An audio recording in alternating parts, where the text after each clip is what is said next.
We're going to be talking about actor Jussie Smollett, actor, activist, and a few other things. He just got found guilty for 5 out of the 6 charges he was facing for carrying out a fake hate hoax. That's what it's now legally in the United States of America, a fake crime. He just filed a false report and there's other things related to it. I consider this to be relatively important for several reasons, and to make that case, I shall be reading certain things that people said about it then, and just talk about what some people are saying now, and I'll open by giving some background to who Jussie Smollett is, for those of you who don't know about him. Some of you may think it's a French actor. That might be the first time you actually heard of it, but this made a lot of news back when it happened. So just some background on it, then some things about it, some of my thoughts going through it, and just getting into that now.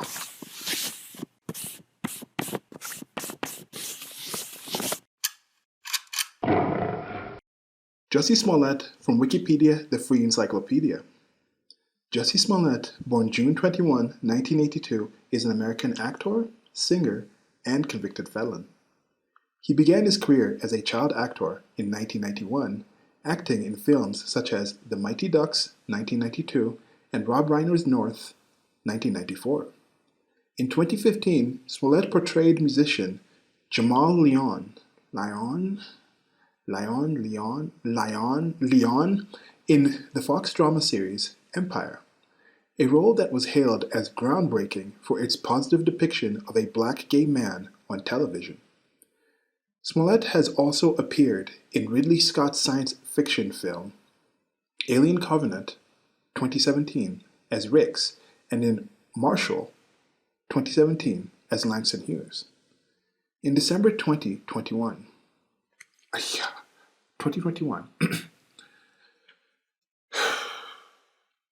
Jussie Smollett from Wikipedia, the free encyclopedia. Jussie Smollett, born June 21, 1982, is an American actor, singer, and convicted felon. He began his career as a child actor in 1991, acting in films such as The Mighty Ducks, 1992, and Rob Reiner's North, 1994. In 2015, Smollett portrayed musician Jamal Leon in the Fox drama series Empire, a role that was hailed as groundbreaking for its positive depiction of a black gay man on television. Smollett has also appeared in Ridley Scott's science fiction film Alien Covenant, 2017, as Rix, and in Marshall, 2017, as Langston Hughes. In December 2021, Smollett was convicted of 5 felony counts of disorderly conduct for making false police reports after he staged a fake hate crime against himself in Chicago in January 2019. So there you have it, Wikipedia. For some of you, this may be where you first find out about Jussie Smollett. For many of you, especially y'all listening to this, you've probably heard about him before. You've probably seen him before. That's the thing about this. This man was not completely unknown to the general USA. I lived in the United States of America from like 1994. I was like middle school and all the way to high school. Went to college there, finished up in Rome, came back to Kenya, been back and forth in the United States of America and Kenya. But he was in things. Mighty Ducks was a big film. Well, some of you out there, I don't even like hockey, but Mighty Ducks was a big film. That was a big film. I don't really remember that was Jussie Smollett in it. I remember being reminded that it was him when this whole thing with this stage a fake hate crime. So hate crime, again, what crime? There's certain crimes that don't involve hating somebody, but then certain terms, current timeline, certain terms have kind of changed the thing. So anyway, so before this whole thing came about, I was reminded when that came, oh, he was in Mighty Ducks, so that was him? That's kind of cool. It's familiar. Again, I really like Alien Covenant. I like Ridley Scott's films on this. Some people don't really like Prometheus or Covenant. I really liked what he was doing with that. Didn't make enough money for it to actually go out there. Small pet peeve with this. This is minor things I've seen in science fiction things, certain things that get carried on to the future. Somebody lands on this planet, pulls out a cigarette and smokes it. I'm like, they wouldn't be smoking cigarettes in the future like that. They're already doing vaping and things like this. They would probably have found some different kind of way to intake whatever they need from whatever it is that they were smoking. Hey, why not even tobacco? But so that kind of thing, I just don't really think that would be a thing. And on top of that, the person throws the butt down. I'm like, how are they selecting people for these actual space trips at that time? I don't think they would select somebody first who would smoke to begin with. Second, if they would smoke and even throw it. Now that is a pet peeve. That is some of the things that could kind of show what I'm going to be talking about here. as a main thing, the entire film, somebody picks out a small part in it and takes issue with that in order to kind of obfuscate from the rest of the things. That might be part of why some of these people are still having these things up. That is part of what I'm seeing certain people say now that we found out about this. Another thing in this, I don't remember thinking, oh, that was Jussie Smollett again. Even now, when it's being mentioned, I don't remember that. But a key part here, why was that so groundbreaking for a positive depiction of a black gay man on television? Because the show Empire was really big within the black community in the United States of America. And there's a certain way the black community in the United States of America treats other people, and especially homosexual, not especially, but specifically in this case, homosexual people within the black community. There's a down low men who have to do it, feel they have to do it behind the lines. There's just a certain kind of way that people call people and treat people in a certain way.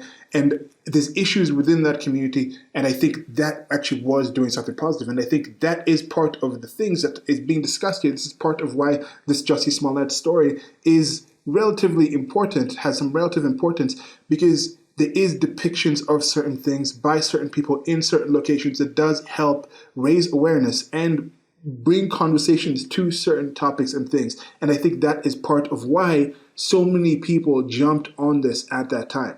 I personally think there's a demand for hate crimes, race crimes, crimes based on sexuality and things like this in the United States of America that outstrips the actual supply of it. But I'll try to make the case, why do you think people jumped on it so much? So I'll be talking a bit about the background of this actual fake hate crime against him in January 2019 against himself. And then I'll read some things that people were saying about that back then. So what was I saying back then? Initially, what I said back then was, you can read more about it. You can read more about the case. I think, let me just give you a quick, short synopsis of what happened. He was going out at 2 a.m. in the morning to get a Subway and then a Subway sandwich. He came back from Subway. Somebody yelled some sexual, the word for a bunch of sticks together and things like that, yelled at him that kind of word for homosexual people, said, are you the person who is in actor guy from Empire? And then he stopped, and then the principal accosted him, knocked him down on the ground. Somebody was kicking him in the back, and then there was a noose that was involved in it. He said, when you, I'm bungling this up, but you can listen to this interview with Robin Roberts from ABC News and listen to the whole thing. And there's one thing in specific that I want to bring up here, and it's something to do with why he was targeted. So he talks about he was attacked, he was knocked down, he got up, fought them off, ended up getting to the actual,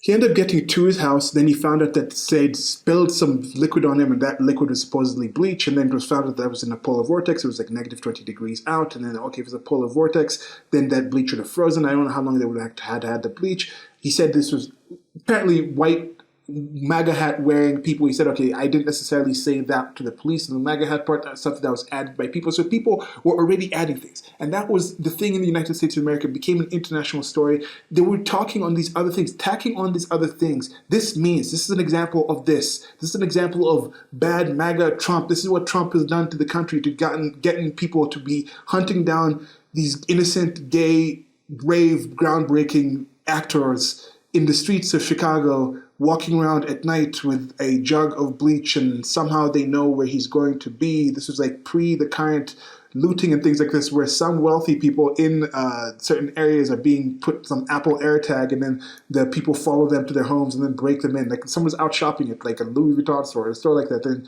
some criminals get an Apple AirTag, which is something where Apple tracks it for you, and then they follow them home and they rob them. There was pre that. So how did the people start thinking that somehow this person tracked him, knew where he was, they happened to have bleach, wearing their MAGA hats?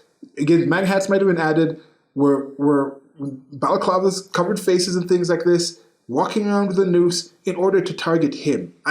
Did people maybe think these people were just in the neighborhood, they knew his name? What was the actual thought behind that? But let's go to this part. So you asked, Robin Roberts asked him, why did you do this? Why, oh why? Why do you think they were targeted?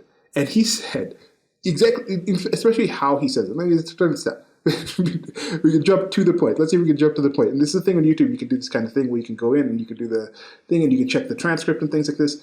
But 1033. So let's go to 1033. Asked him, why did you actually do this? Why were you actually targeted?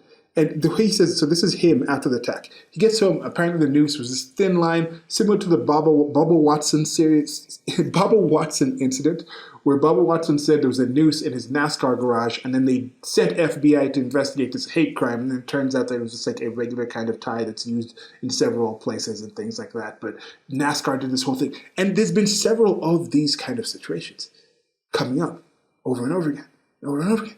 And what's going on? What's with these fake hate crimes? So he speaks out in this situation. He comes out, and that's how he looks. That's him. And they ask him, okay, what's the interview? 1033. And then he says, why were you targeted? Why are you targeted?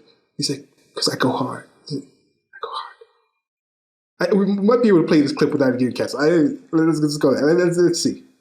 Let's see if we can do this without being canceled. I walked out of the hospital. Why do you think you were targeted? Why do you think you were targeted? I come really, really hard against 45. I come really, really hard against 45. Really, really hard. Really, really hard, okay? Against his administration, and I don't hold my tongue. You don't...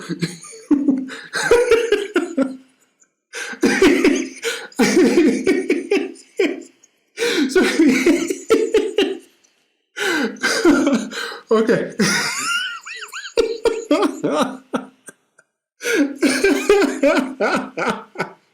Please check out the interview for yourselves. And then, the tears, people were laughing at. We were saying, Kyle Rittenhouse, those were fake tears. He wasn't actually. He was faking. He was trying to get people out of the people. That wasn't a hate crime situation. He shot like 3 white men who were attacking him with a couple of pedos in there and things like that, like convicted criminals.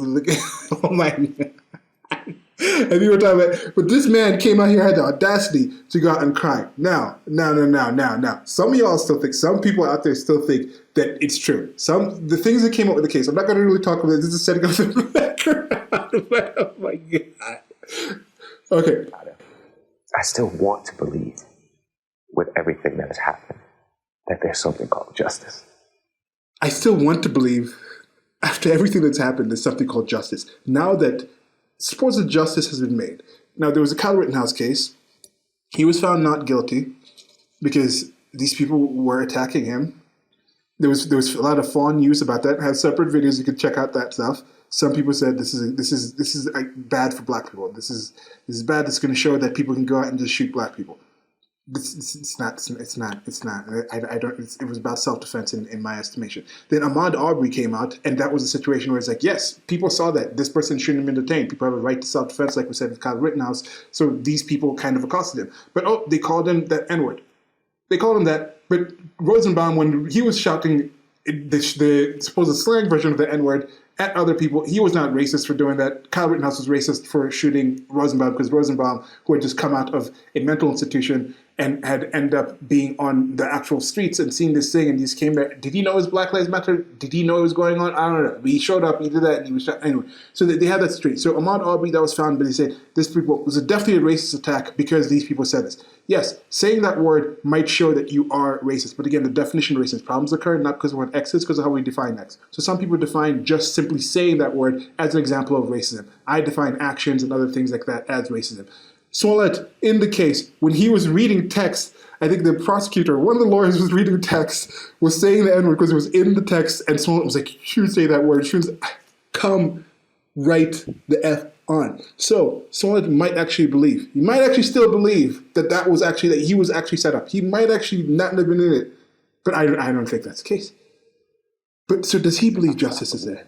Does he believe justice is actually had now? Then what's it all for? What was it all for? What was it all for? Thank you. Oh my God. With everything that has happened, that there's something called justice. Because if I stop believing that, what was it all for? Thank you, Jussie. Yo, what is going on? What is going on with this? Then what's it all for? Thank you, Jussie. Thank you, Jussie. And yes, Thank you, Jussie. Because if not for Jussie, we wouldn't have this amazing skit by Dave Chappelle with the Jussie Smollett thing. So many people were just like, come on, come right on. We do not believe you. We do not believe this, and that's a testament to the people. People are getting more wise about some of these things. Why do you have to make up so many of these things if it's such a pernicious, constant issue? Why do you have to make these things up? And when you make these things up, some people will now say, oh, the main victims here are the people who are going to go out and have hate crimes committed against them that are not believed. How many people really have actual hate crimes committed against them that don't actually get believed? In current here in the United States of America. Name me a country as diverse as America, as the United States of America, that you would rather live in as a minority, that gets along better within the minorities, within the different diverse groups in there. Name me one. Just name me. What are you comparing to? What are you defining that issue to? How many people is it? Let's say you say, okay, there's maybe officially violent hate crimes where somebody gets assaulted physically, not just words. Words, keep the words out of it. Just violent attacks that you say fit in as hate crimes. How many of them do you think happen a year? Is it 10,000? If you say, okay, 10,000 of them, then I come and I say, okay, how many illegal immigrants in the United States of America violently attack people? If it's 10,000, is that, okay, the amount of people, the number of people in the United States of America, all the people, you can all 350 million of them commit 10,000 things that qualify as hate crimes to any group, Black to Asian, Asian to Jew, Jew to white people, whatever you want to define it, all of them together. But then now you say, okay, the illegal immigrants, which is about roughly 10 million, might be 10 million of them. This is a range of them, undocumented people out there. How many crimes does that group of people have to commit for that to be a major issue that needs FBI and other people looking into that specific issue? If you're saying 10,000 actual violent attacks of them, and how many of those are not believed? I don't believe most people who say that have an actual number in mind. That's my estimation. But coming back to this, before we start getting to it, I'll try to get really soon, just winding this whole intro in. This whole situation, most of the cases, most of the victims of this are the people who are not going to be believed. No. The primary victims of any sort of case like this are the people who are falsely accused. Those are the primary victims of false accusations, not the people that are not going to be believed before. When somebody's in jail for decades and things like that, from a false accusation, they are the primary victim of that false accusation, not the person who's going to later on accuse somebody who actually committed that crime against them. This is the adversarial system in the United States of America, and it is relatively positive. So to see it work in that way, see it work on the Rittenhouse case, see it work on the Ahmaud Arbery case, then see it work here with the Jussie Smollett case is a positive thing. The system can be fixed, the system can be better, it will be improved in the future, but currently there's some positive things happening in this. So who's going to say it works? Some people might say it doesn't work in the whole situation with Kyle Rittenhouse. Oh, but then it worked in the situation with Ahmaud Arbery. Oh, it worked before with the Derek Chauvin and George Floyd thing. Oh, now with Jussie Smollett, this is a sign that like people can't get justice and things like this. Let's see what's going to happen with the Waukesha type of thing, where Daryl Banks, might be saying that name wrong, where he drove his car into a Christmas parade. Let's see what happens to that, because it wasn't functioning before. The bail system had him out. He had apparently tried to actually run somebody down, a mother of his child, with a vehicle. He was charged for that, or accused of doing that, and then he had been released with bail. That was a couple of days before, and then he comes out and does it. So let's see what's going to happen with that court case. And there's another court case that will come up as well in here to kind of, that might give some insight on why this became an international story. So I was just saying here, Nigerians are kind of the Russians of Africa. It's kind of the group in Africa. It also happens within Africa somewhat, where something happens about those Nigerians. You got to watch those Nigerians. So the Nigerians have some issues. It's a big country. There's a lot of different issues coming out of it. Yes, there's a lot of scams coming out of the country in some ways, but a lot of decent people. And for all intents and purposes, these were just two twins trying to go out to just try to make their way in the United States of America. And then you had this multi-generational American family, the son of a white man, come out and try to as a potential African immigrant myself, I'm sitting here and thinking, next time I try to work with some Americans, sons of white men, and I'm just trying my best, and then they'll falsely accuse me of doing something when we were just working on a project together. That's would people buy that kind of narrative with this? No, most people would not say that. So anyway, I don't think I think that's kind of negative to say that. Yes, there are people who will be doubted in the future, but we should get into a situation where people can come out. But just because somebody accuses, somebody says something, states something, doesn't mean you have to act on it. Another thing that I mentioned here was he was never a victim. He was always a liar. Again, this is just talking about Don Lemon, who apparently now has come out to have been found to have said something about what Smallett said. Just talking about the Smallett case. They were friends, and he's talking about he's also a gay man in television. So as I mentioned, why is it specific? Why did they bring that groundbreaking thing? Well, because not so many people in the black community watch CNN. So seeing a positive black anchor on CNN, that's not too big of a deal. But Empire was something that was watched by a lot of people in the black community, so that was groundbreaking in that sense. But I think we've seen black male gay characters on television, other shows and things like that, that might not have been so much watched by certain demographics in the United States of America. But Don Lemon was open. He's like, this is a friend. I've talked to him. And now some things are coming out that he was saying, okay, you're not being believed. I think Don Lemon is probably going to be gone also from CNN soon enough, because CNN is being bought out by somebody else. As mentioned, they're trying to switch back to more reporting and things like that. And that's something that I would do as well. And we'll see something with CNN coming up soon. I would welcome that from many sources out there. I am relatively indiscriminate about where I get my news and information from. If it's actually valid facts, I like facts wherever they're coming from. From enough time, it can be rehabilitated, but I think some people will need to be jettisoned. Cuomo is out. Some people are being pushed out as they're trying to pan back in, and then they'll be able to get younger talent in that doesn't cost as much and things like this. I think some of that's going to happen. So with this situation, never a victim, always a liar. I think back then, again, February 21st, by that time I was rather convinced that this was a hoax. This was not real. Some of the things changed. Has your depiction of this actually changed over time? Dave Chappelle, excellent skit. You should definitely check this out. Excellent bit and things like this. You've seen this. Look at the dislike ratio there. This is something that is an app that I'm using right now that might go away soon. But you can see the like-dislike ratio. A lot of people, even in the black community, it's not a monolith in the way people say on certain things. Certain things, it's a lot of people who choose to do a certain thing from a certain community, behave in a certain way. But then there's also all these people who don't even choose to do anything. So people who go online to talk might not necessarily be the same kind of group, may not be indicative of the entire group. It's the people, indicative of the people from that community that go online to talk about certain things. Okay, so here we go. So he came out and he said that, yes, a lot of the people in the black community were like, no, we don't believe you. And that is a positive. When did you stop believing? Do you still believe?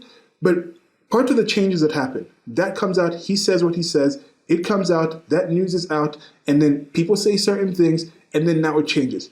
Now, if you read this, what if you read this Wikipedia article a month ago? Was it convicted felon or was it charged?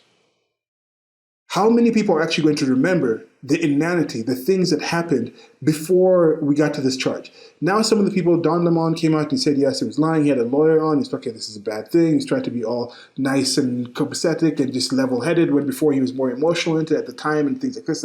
So there's those things. You can check out those videos that I had, check out a lot of content in there. But now I think let's get into the primary thing that now, who is Jussie Smollett? Talked about this thing, talked about how just crazy this whole event was. But why would Jussie Smollett, why would he be somebody? Yes, they've taken issues that have happened with relatively unknown people and big up them. Kyle Rittenhouse was a relative unknown. They made that to be an international news. All these people posting and talking about it. It became a huge event. George Floyd, he had a few celebrity friends, but he's relatively unknown. That became big. But why did Jussie Smollett get this much level? Why is this worth speaking about? Somebody was posting somewhere else like, oh, well, you literally have this saying where it's like, I literally never heard of this person before. So why is this now like 24/7 Fox News? Whenever an American, specifically an American, says specifically about political issues, literally, you can take whatever they say figuratively. So in that situation, they're kind of talking about why is Fox covering this so much? Because it's a positive thing to find out news that America is not as hateful as some people seem to think that it is. And it seems that people really want America to be hateful. They really want to be victims. So hearing somebody reporting and being glad that, look, this was fake, it's a positive thing that it was fake, because that shows that there's not people hunting down black gay people in the streets with nooses just saying it's a MAGA country. That's a positive thing, but for some people, it's like, no, we want that to be true. We want that to be the case. So let's talk about Jussie Smollett here. Who is Jussie Smollett? This is who Jussie Smollett. This is a parent. That's what I'm saying. It's a long-term family. You might not know this. You might have seen this before. But Jussie Smollett's father is this individual right here. I think he's here. He's like, his face is kind of off there. He's got a big family. His sister's an actress as well, Jussie Smollett. I remember seeing her. It was A Color Purple. It was the first time I think I saw her. She's been in the recent Birds of Prey show. She's been in Lovecraft Country. She's a pretty good actress. Also relatively attractive and things like that. But this is his dad. So his dad is a white man. Is a white man. His dad is a white man. He wasn't. I think they might have had a divorce. Things I'm not quite sure about anything. They had this situation. Joel Smollett is a well-known personality, but rather is not a well-known personality, but rather known through his famous children. Joel Smollett was born October 8, 1956. He immigrated from Russia and Poland to America. He's of Jewish descent and the first Smollett immigrant. So.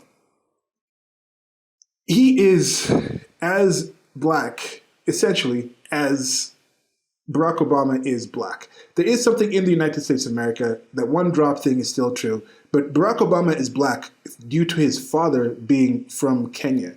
So that imbues blackness into Barack Obama. So should Jussie Smollett be white due to his father, white Russian, due to his white Russian Jew, from his father imbuing his white Russian Jewness into Smollett? No, that one comes from the mother. We say, okay, the mother now, that makes Jussie Smollett black. Because in the United States of America, a white man and a white woman, a white birthing person and the white male sperm donor can have children of any single race, any single ethnicity, but black sperm donors and white and black birthing people can only birth children of their own race, their own classification. That's the kind of racist type of racialist type of stuff that happens in the United States of America. That's what goes on in this. But yeah, so this is the Smollett family. I don't know how close they are. Dad's there again. He's got a nice little mustache action going on there and things like that. Yeah, so that's it. So they were also relatively famous with having some sort of reality TV type of show about the entire family and things like this. So they were not doing too bad. They were known. It's something that I did not realize until the fake hoax, hate crime hoax came out. I knew about the sister, didn't know about all the other relatives, didn't know about their popularity within the black community, didn't even know about Empire really until this actual thing came out. I don't know if that actually helped the ratings where Empire took it down. So that's it. That's it about the family. That's it to the background. And then later on, I found out that he actually has more connections with different people in the rest of the family is well known in the Chicago area, in other areas. They're well known within the acting community and things like that, within the whichever black circles and things like they actually hang out with. Because you think about it, these are people who are people. They have other lives outside of it. And these people hang out with other people in their similar circles and things like this. People know each other. There's a relationship there to be had.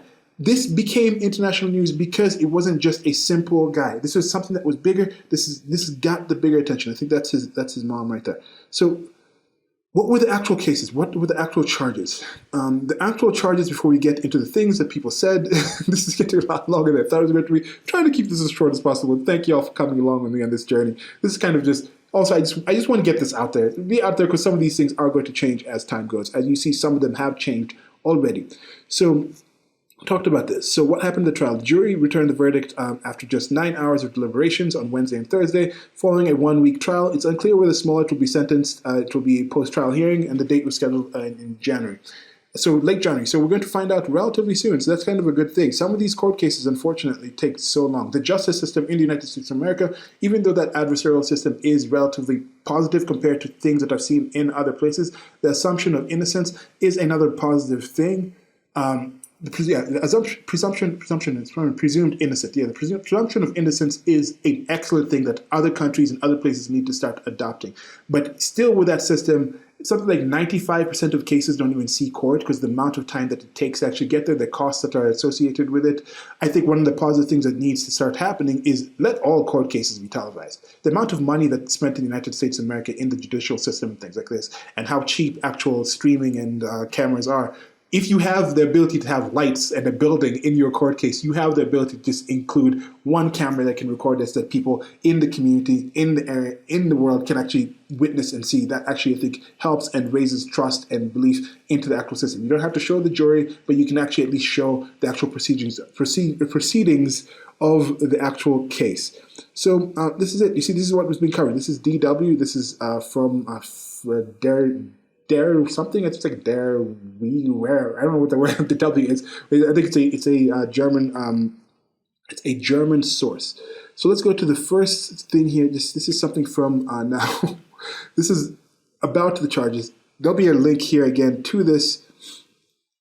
Jussie Smollett was told by Chicago police. Here he told the story in there. And the actual charges, I think there was one charge that was actually found out, so orchestrating a fake crime.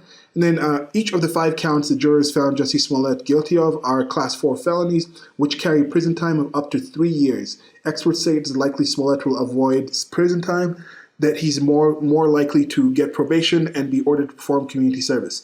Now, he had been asked to pay back some costs of what happened with the case, and Prosecutor Kim Fox, who knew the family ahead of the actual case happening. Like I said, these are top people in Chicago, in that area. The politicians, actors, people with rather well off. These people are moving in the same kind of circles. So they knew each other. Supposedly there's some calls say, okay, well, let's drop this case. And we found out was it real and things like this. But the amount of money that was spent, there's some pushback from the police and saying, no, we need to charge this guy for something. The amount of actual money that we spent, the man hours that we spent on this thing, just making Chicago look a certain kind of way was a negative thing. The actual knock-on effect of him doing this, we need to actually hold him somewhat accountable. But this is his first offense. This is his first case. I don't think he's had a criminal record before this. He hasn't had any other cases before this. So they'll probably be lenient on him. So the people who are expecting, oh, make an example out of him, I don't expect that to happen. I don't think he'll actually see jail time. But he was asked to pay a fine. He said he couldn't pay the fine somehow or something. You could have found some people to help him out with that fine, I think. Maybe, but maybe he couldn't. Maybe he was in a situation where part of why he decided to make this sort of hate crime hoax is he didn't have people in his life that he could go out and ask. And people have come out and said, oh, like, I know if he needed to ask me for some money or some raise or something, I could have helped him. Why did he do this? So he felt somehow in his own life that he didn't have people he could talk to. Did the people know? Did the rest of the family know? I know right now if I was planning a fake hate crime and a hoax and actually went out and actually did it, I don't think my relatives would know. With a few friends, I can see how you can plan this without talking to anyone. Some people's families and people and relatives might be closer. They might appear close but not be close. You can talk about certain things or not certain things. You might not see certain signals, but I can understand somebody planning this by themselves and feeling they're in a position where they can't really ask people for certain assistance, so it's something they have to do on themselves. But he's not going to see jail time. I'd be very surprised if he actually sees jail time. So one of the things he was not convicted of. So that's it for that. I saved a lot of these. Part of why I'm wondering, now we're getting close into the main, all of a sudden, now like 15 minutes later, we've gotten finally into the main actual thing. And this is where I'm getting the actual links that I'm going to be talking from. I'm just going to be blasting through these because I saw these some time back about certain people posting certain things and me wondering, why are these posts still up? Would you not have taken these posts down already? Why did you even speak out on it to begin with as fast as possible? Whether it's your PR team, whether it's your social media crew, what is the reason? Why do you still have this up? Why are you still okay with this look? Why are you still okay with this sport? Are you just in such a bubble that you truly believe that Jussie Smollett could have been right? And this could have been a thing that they're just making up. These Olsen-Dara brothers just making up, like Jussie Smollett said. Came out and we had some kind of friendship and sexual relationship and things like that. And then we had now he's just a jilted lover and he's trying to set me up and trying to blackmail me to get money out. So do people actually believe that? Some people do. I don't. But I guess if you believe that, maybe that would be a reason to still have these things up. I don't know. Now, this is Jussie Smollett's actual Twitter himself. I am simply here to help save the world. Nothing is more important than love. Jussie Smollett. Maybe a different relative said that. That's why he put that, or did he want to make sure that's something that he actually made up himself to assure people this is something that he said? When I just put a quote and you don't put the quotation marks, if I say something, I just put it. I don't put like Silas after I say it. If it's on my own profile, or maybe he's courting. I guess maybe he's courting one of his relatives. I don't know. So that's what we have on Jussie Smollett. What is his most recent post? He hasn't posted anything since 2019. Okay, so 2019, February 2018, January 29th, 2019. So this is shortly after the actual attack supposedly happened. The fake thing happened. He hasn't had any activity, but it is still up. So that's what we have from Jussie Smollett here. So why is this individual getting this level of support from people? And coming back to this, what do people know? What don't people know? Right here, Queen Elizabeth of the United Kingdom of England has a son named Prince Andrew. May know Prince Charles next up for the throne, but somebody who might be the brother of the next King of England, who's right now the son of the Queen of England, one of the most powerful families ever, that if you want to call something white privilege, white inherited privilege, to be in a certain position, it would be the British royal family that had poor, oh so poor Meghan Markle come in there. Her, again, of a white father, but as you mentioned, white people can have white kids, black kids, Asian kids, Jewish kids, Armenian kids, all these kind of kids. You can have all these kind of things. You have this wide range of opportunities. Diverse children can be created from white individuals, but black individuals can only create black individuals. That's how we live in the United States of America. So she came in and this racist racism in this family. She married into this most white privileged family, but still it's a sign of how negative the world is against. So there is that. These are the things that are going on in there. Bear with me before we blast through the end of this. But we're in that situation. That's what I'm thinking with that. So anyway, why? Why would the people still support it? Family can know certain things. What did Queen Elizabeth and these other people know about what Prince Andrew has allegedly been doing with Jeffrey Epstein? When you come to this situation, now you can say people can plan and do things on the outside. Jussie Smollett could have planned and done these things on the outside without anybody else. He didn't necessarily have to actually call in a family. None of these people, I don't necessarily think the Alcindara brothers were really even well known to the other family. But if you have a situation where you're the queen, you have a log cabin in Balmoral, and you're invited by Prince Andrew, does the queen not have MI5, all these other people, all these sorts of people looking into who the hell is coming onto her property? You can't tell me, like, the amount of things. This is just like, now this is another case going on that we're not actually getting coverage from. Some people are covering it. You can find actual coverage of it. But these are the things where it's like these people hang out with each other in certain circles and know certain people in certain ways. And there's things they know about each other that we don't know, that we'll never know. How many things in your own relatives do your close friends not even know about your other relatives and things that happen in your circles? How many things do your acquaintances at work not know about what happens in your friend circles? This kind of thing. So this is the kind of thing to keep in mind. We don't know the connections as to why certain people with certain information about other people don't come out and say things about them. Don't come out and damn those people immediately off the break before understanding. At this point, even after a court case coming out, why couldn't some people just come out and say, like, yeah, that person was grimy as crap? You see this sometimes, people are like, okay, this person was convicted, I knew in the past. There's been very many people who are associated with him, with Epstein and Maxwell, that haven't damned them anywhere close to as much as I've seen people be damned after being caught for doing far less. That's just my estimation, and I'm thinking that's part of the thing with Jussie Smollett. I'm not saying children are involved in the situation, but I'm just saying there could be things that he and his family and other people know about other people in their circles that helped them get to the point where they weren't feeling we're actually going to come out and say this. Because this was a family. There's a lot of people who know different people. You can see he was involved in different activism and things in certain communities, certain cultures, certain societies. That was something that was valued in certain circles. That was something that was really big for him. His sister is stupid pretty. Anyway. So...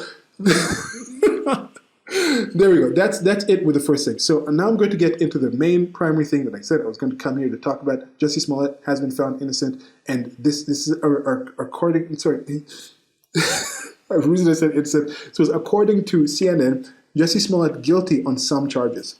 In other words, he was found partially innocent according to CNN.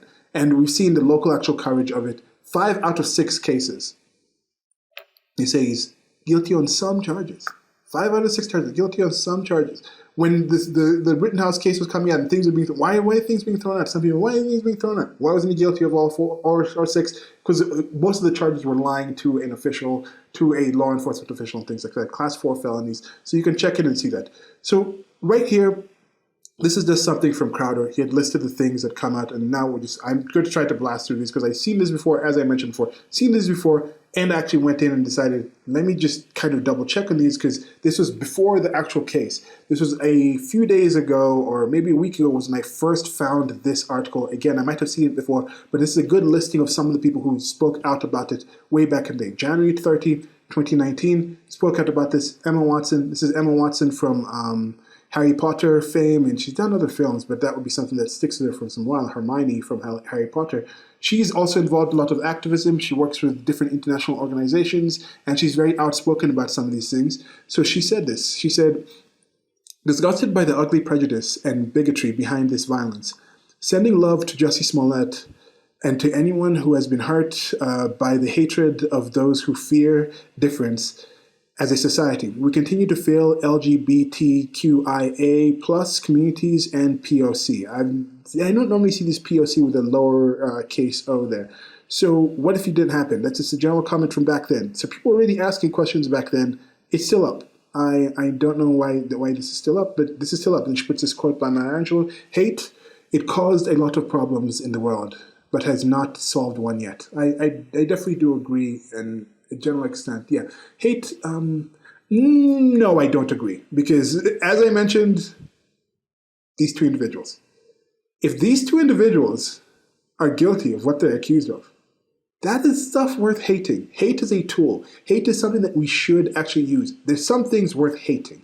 And with that hate, that should fuel your actions towards those actual things that have earned the hate. Nobody is owed respect. Nobody is just given hate without actually doing the actions. The actions people take gain respect, and then certain actions someone can choose to take can also earn that hatred that you feel for them. So that is my estimation. And as I mentioned to CNN, I don't hate what they're doing. I think some of those people truly believe it. If they change their way around and start doing things in a different way and start producing actual information, actual rights, actual facts, I'll be good with that. If Black Lives Matter stops following these just completely inane things and actually starts working on practical things and isn't just like some Marxist front for just complete inanity and race drifting, then I would change my mind on the actual organization. But for now, I think it's ridiculous. I don't hate these people for posting. I don't hate Emma Watson for doing that. I don't know this person. But why is it still up? In your estimation, why is it still up? So that's one that's still up. Let's see the next one here that we have. It's going to be jumping back and forth from the actual article and the ones that are actually said by the people. So here, this is by Katy Perry. Now, Katy Perry, again, she is, the Katy Perry one. Is that one down? Is it We Love Jussie? No, that's because I clicked on the thing and went and opened this thing.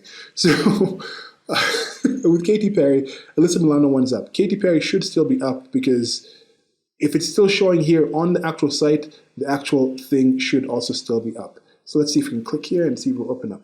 So with Katy Perry, she is a musician. She is, I don't know why, like, my mind is seeing here, like, is she American? She's American. I'm pretty sure she's American. Yes, she is American. We Love Jussie. That's it. Copy link the tweet. Open the tweet. There's a tweet. Sorry, that's the link. So Katy Perry, rather famous, really amazing voice. I like her voice. I think she's a good singer. Standing with and sending love to Jussie Smollett today. ... At least she did. I really don't like when people use 4 ellipses, 4 dots there for language. It's 3. Use the 3 or don't use it. This is a racist hate crime and is disgusting and shameful to our country. We love Jussie. This is my question. Do you think this is still up because she never posted it, or does she or her PR social team think this still serves some greater good? Again, this is, as I mentioned, I found this some time back. I'm recording this on December 11th. I posted this back on November 30th because I just saw this and was like, what is going on? Why are these things still up? I get still having it up a few days after, but do these people still believe it? Who's actually controlling this thing to actually have this? Why do you think this is still up? This is not a good look, but does it really matter to the people that support Katy Perry? Probably not. She's on some talent shows. I think she's still releasing music. I haven't really heard a song of hers recently. She's done different shows. So she's out there. People have limited time to focus on certain things. So you see here, like she's focusing on, she's worried about more of the fashion stuff. This is the stuff. It's amazing. She's worried about I love her and love her. Katy Perry, who is this person? I guess is a fan maybe or somebody that knows. This is what she's doing with her time right now instead of worrying about this. This is something that was tweeted. But now, would you all support things like this coming in and having notifications and saying, okay, Twitter coming and saying this is fake news. This is misinformation. Would you support notifications on things like this? What do you think should qualify in these kind of notifications about things like this? So that was Katy Perry. That's still up. Now here we go with Alyssa Milano. Now Alyssa Milano, she used to be on Charmed. She'd done some other things before that. I really used to enjoy watching Charmed. She was on there with like Shannon Doherty and Rose McGowan was on there after somebody else left, I think. I'm forgetting who the other person was. Y'all might remember. I can see her face. I can't remember her name. But Rose McGowan has also now had some interesting things coming out and speaking out about certain issues. Specifically, the Harvey Weinstein was something that really put her out there. And then she's actually spoken out about other social political topics. Now, Alyssa Milano is also somebody else out there. Shannon Doherty has been very quiet in my estimation of I don't really remember her saying anything like socio-political. But Alyssa Milano has been really heavily in this whole sphere of talking about socio-political issues and things like that. I don't even, when's the last time she even acted in something? I think she's kind of a professional actress. She's somebody who actually shows up at protests, at events like that, and actually goes out and does. She's essentially a political actor by now. I don't even know if she actually lists that. Does she even list actor? So check out Sorry Not Sorry, Pat or No Part, and No RA for USA. Please follow my other accounts. And yeah, I'm not sure if this is even posting out anything to do with acting anymore, or if now she's just completely a political operative. So I don't know. So this is what she said. I've been trying to figure out all day what to say about the racist, homophobic violence against Jussie Smollett. Not sure I can describe what I'm feeling in a neat, tidy tweet. His trauma deserves more. I'm sad. Living together on the planet shouldn't be this difficult. He's talked about Smallett family. He's had issues. People on different levels. People look at some people with money and certain levels of the 1%. Everyone in the United States of America is technically in the global 1% of something at some certain level. Especially when you talk about historically, just the general quality of life. So now once you've achieved the Maslow's hierarchy of needs, some people say the basic things to just maintain life, you start taking some of these things for granted. I'm going to have food, I'm going to have shelter, I'm going to have a certain level of security, I'm not going to be constantly preyed upon by animals, I'm not going to die from just every typical kind of virus or disease or things like that nature throws at me. Nature doesn't give a damn, but since other human beings have acted in a certain way to maintain life and civilization in a certain form, including things like the presumption of innocence in the adversarial judicial system of the United States of America with the jury and things like that. These are things that people take for granted. People take it for granted that you can live in an area, in a country that massive, that diverse, and get along as well as they do, and have these incidents actually happen as sparsely as they do. I don't know if people just don't understand history, don't look at other countries in the world, because you see how rough life is for other people. So for some of those people might look at Alyssa Milano and say, what does she mean difficult? But she has her own issues. She doesn't look like a happy person. A lot of these people who are in these regressive type of critical theory type of mentality and constantly on about these things, they don't look like happy people. And that could be part of it. She could have many struggles in herself. Some of these countries, like I've looked at before, some of the top countries that qualify in happiness are also some of the top countries of use of antidepressants and things like that. So there is something to go to. So I understand there are certain issues, there are certain difficulties. And if it truly was an attack, that is a horrific type of thing to happen. It's a horrible thing to happen to them. Somebody shouldn't have that. Now, I don't know. Let's say it's fake. Do you think he has any trauma? Do you think there's any possible trauma for being caught out on doing something fake? But then what trauma did he experience before that probably led him to actually even think something like this was something to actually do? Or was it just simply something that he was just like, I know I'm going to gain a lot of socio-political points on this, I'm going to get some status. And the simple thing, he could have actually also just gained the raise, and maybe, possibly, people would have covered from him, and nobody would have heard about this. We can check back in this. Maybe you're listening to this 5 years later on. Hello from the past, and hello to you in the future. And we can see if this has actually hurt Jussie Smollett. I think for some time he's going to be unhireable, but I can see him making a comeback. He still has, apparently he's actually relatively talented as an actor. I don't know if you can actually see that from that interview that he had. I wasn't buying it, but some people bought it. Some people said Kyle Rittenhouse was acting. It looked horrible, but they looked at Jussie Smollett and they didn't say that he was acting. They said that looked realistic. So maybe it's actually good enough. He was on a relatively famous show. So he could come back. He's not too old, even older actors, but he could come back. So maybe he'll be back and he'll be forgiven. Maybe he'll come out and just give a complete mea culpa and be like, yeah, I messed up. But at this point, man, he's so into it that even if it's fake, I don't ever see him actually admitting. But yeah, so that's the thing with Alyssa Milano. I don't know. So someone said, first get the facts and realize that the cops said there was no MAGA comments.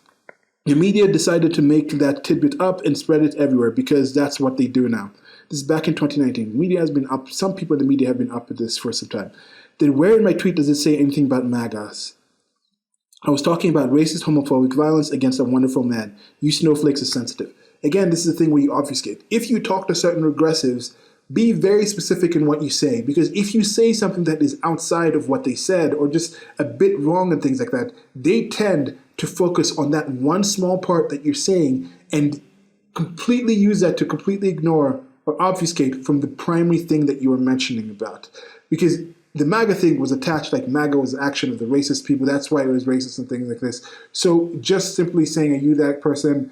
If they didn't say this is MAGA country, from what Jussie said that they said, saying, are you that that bunch of sticks actor from Empire, and then attacks him without adding the MAGA country? Was it simply assumed to be racist because he said they were white and he was black? So every single attack by a white person against a black person is just assumed to be racist? But no, the MAGA was implied by what she said here, because by saying racist, people were attaching MAGA to just racist. Wearing that red hat was like, whoa, wearing the red hat is a new hood, is a new white hood. That's what people were saying.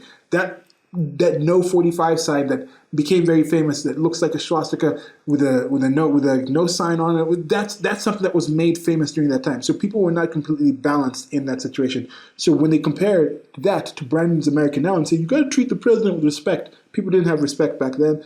You don't have to treat anyone with respect again. They said respect is earned. So I don't know. I don't know what's happening. Does he still think he's a wonderful man? I don't know, Alyssa. Why do y'all think this is still up? Now back to the next one. The next one here we have is by Mindy Kaling. Mindy Kaling is an actress, a comedian, I think, as well. She does other things, maybe. I'm not quite sure. I'm kind of forgetting here. So Mindy Kaling, she's an actress. New money. 11.6 million followers. She's been on some few TV shows. I think she's done some comedy things, stand-up things. Could be completely wrong with it. I think she's a recent immigrant. It might be first generation or actually immigrated when she was still a kid. No, I think Mindy Kaling, I think she's definitely was born in the United States of America. Her parents did immigrate. I was reading about someone somewhere before. I think it was Mindy Kaling. Her parents immigrated. Her parents were from they met each other when they were in, there's somebody in the story. I was recently reading somebody in the story. It was like they met each other when they were in Africa working at a hospital, and then they moved to different places. And then I think they had her when she was when they were in New York or something. So anyway, so this is what Mindy Kaling said. Mindy Kaling said, I'm disgusted and horrified to hear of the homophobic and racial attack on Jussie Smollett last night. Unfortunately, these hateful attacks happen way too often. We must call out and hold those accountable. Sending love to you, Jussie. Again, way too often. They just use these general terms, and this is what I said here. Way too often. Can argue that one is too often, but for practical sense, we need to actually have comparative stats. What numbers do you think she meant by too often, and how many of those are not held accountable? And I'm asking you all out there, because I doubt, of course, that she read this. One thing I try to avoid doing is going on social media things and like, let's say a video is about someone and then like I address that person in the comments. I'm like, that person's probably never going to watch this video. And I don't think these people spend a lot of time scrolling through their comments, especially going back to January 2019 when she's got a lot of other things on her cable. She's probably doing a lot of other things currently that she doesn't want people to be. She's not worried about things that she said back then. Scrolling, look at this silence person and said this. I'm going to like address this person. So there's kind of no point actually address her directly. So 10 hours ago, guess what? They did call out and you were holding your good buddy Jussie accountable. Jail time should do wonders. He's not going to see jail time. Okay, so wait for the facts. Was a big fan, but now you're becoming Hollywood. So no longer a fan. Wait for the facts. And this is the thing. I don't understand why they couldn't have actually waited. Something this big would have actually had some more actual play. Somebody says that maybe, kind of, sort of, it was involved with a lynching kind of case that was being put. They wanted lynching to be classified as a certain class of crimes in the United States of America, so being pushed in Congress. And there was something to do with that people were saying that's why this was being pushed. There might have been some coordination. This is a theory. This is a conspiracy theory. Was the Jussie Smollett case a conspiracy theory? But again, I don't expect Kaling to go back and check these things. She's worried about these other things. She's posting these about her show. It's the show she's on. Loving people's reactions to the last episode of Sex, Lies, and Max. You see, this is just like a marketing thing. This is just her out there marketing her things, just posting these things. I love this place. See, this is the things that she's more concerned with than posting that. So if this is what she's posting, all this stuff, you can say this is all marketing. What was the Smallett thing marketing? Was that marketing hate crimes in the United States of America? What was the purpose of that in your estimation? Mark Hamill says this. This is the one that's still up. So Mark Hamill says this: sending love and support to Jussie Smollett after this horrific attack. Shame on us if we don't protest and demand justice for Jussie. Does Mark Hamill currently think that justice for Jussie has been achieved by this? This is one thing that I'm kind of wondering here. And the person here, Mark Hamill, very famous from, he's done a lot of voice acting, but very famous from being Luke in the original Star Wars series. And he's been in some of the more recent ones, but he wasn't in the prequels because he wasn't born yet, of course. But would he think that right now justice for Jussie has been achieved? And this is by Cory Booker. Now, this is a politician. I understand why a politician would post this. That one I don't understand. Why is it still up, though? That's another question. But the vicious attack on actor Jussie Smollett was an attempted modern-day lynching. I am glad he's safe. Those in Congress who don't feel the urgency to pass our anti-lynching bill designating lynching as a federal hate crime, I urge you to pay attention. You see, this, again, was the kind of thing that was in there. Now, this is something that some politicians can say, like, look, this is something significant that I've done. This is a case that me pushing on this, I've actually had some legislation actually pass through. And that's something that gives them cachet as a politician to say, okay, you need me on my team because I can help you push certain things, certain political things up. This is how they gain points. This is how they gain prestige, experience, and things like that if it's like a role-playing game. So right here, so this person posted, Cory Booker posted this. And that's what he wrote. And I asked, okay, when it comes to the politicians, as I mentioned, I imagine most did not initially post these.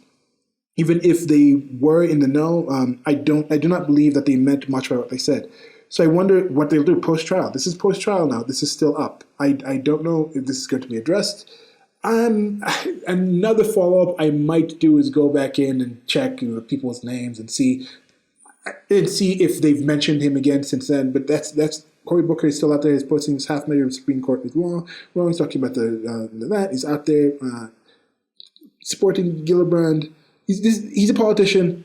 The politicians, I really don't think the politicians really give a damn. I don't think the people who care about enough to vote for Cory Booker would care if he was completely false and completely wrong about this. If you are somebody that still thinks Smallett is correct and you actually live in an actual area where Cory Booker is actually, you can vote for Cory Booker, chances are you would also vote for Cory Booker. That's what I'm saying.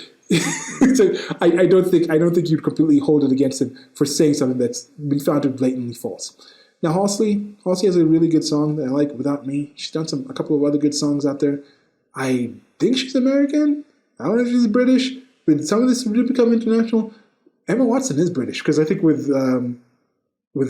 Harry Potter, J.K. Rowling and other people in the whole casting, they made sure we're not going to hire any non-Brits. Like it was like a thing because Harry Potter was about the wizarding school in England. So I like that aspect of it, and it is something aspect. So that whole thing of saying, okay, if you're gay, if it's a gay character, we have to play them by a gay person. I don't think you have to go to that extent. But there's some things that happen where it's like, okay, someone's British and maybe something can inform them, the way they carry themselves and it's an experience that they have, the accent is going to be genuine enough. I don't know. Maybe I'm being too testy on this whole thing, but I think if you're an actor You can act in different ways. You don't have to be the thing that you're playing. Like, he wasn't Langston Hughes. Maybe, I think, Jussie Smollett's also a musician. But did Jussie Smollett have to be able to play every single instrument that Langston Hughes could do? Did he have to sing in the same way in order to play Langston Hughes? He's not somebody in the future traveling to alien planets, but he could play a character that was doing that. I don't even think the character he played in that was homosexual. So if a gay character has to be played by a gay person, does that mean gay people should not ever play any non-gay characters? I don't think anyone would actually really think that should be a thing. I mean, there's going to be some people who think that most of the people who are just like, yes, we need to make sure that there's representation and put gay actors in gay positions, would also rail against people saying, okay, we need to make sure gay actors do not play anyone that's not gay. I think most of them would be against that. Rightfully, I think that's a ridiculous thing. Somebody can act, they can act. Somebody can voicing over. Somebody's a black character. We have to have a black voiceover character? I think that's ridiculous. Bart Simpson is a yellow child, perpetual child. Does it have to be voiced by a child, by a male? No, it's voiced by like some woman who's like might now 50 or something. Okay, so back into what Halsey said here. Halsey. An attempted lynching in 2019. Where's the get over it? It's in the past crowd. Where's the get over it? It's in the past crowd now. This is absolutely disgusting, and it's a reality. Justice for Jussie Smollett. I'm sick.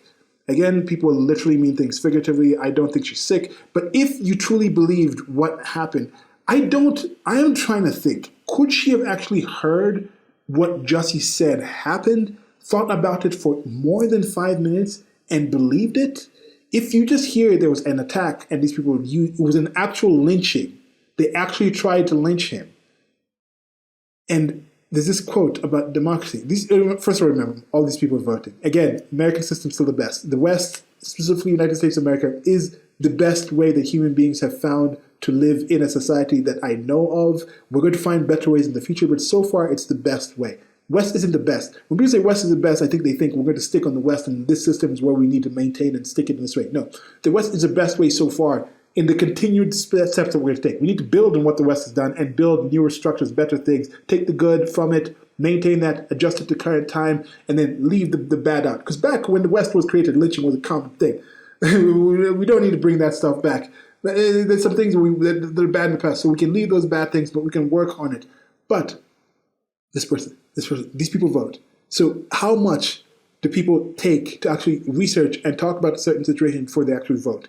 Would y'all support to have a court system, for example, where you just have universal jury on a court system? Would you support that? No, you probably would not. Even in the jury, some people have issues now. You can see what happens with the prosecutor outlining the actual laws, and they take that time to present the things. The people sit there. Sometimes it's supposed to be secluded and not get information from other people that might bias them. So they sit there, and then after that time, they deliberate and they talk about it, and then they say, okay, this is right, this is wrong. Would you support people just having these entire votes on these entire major things?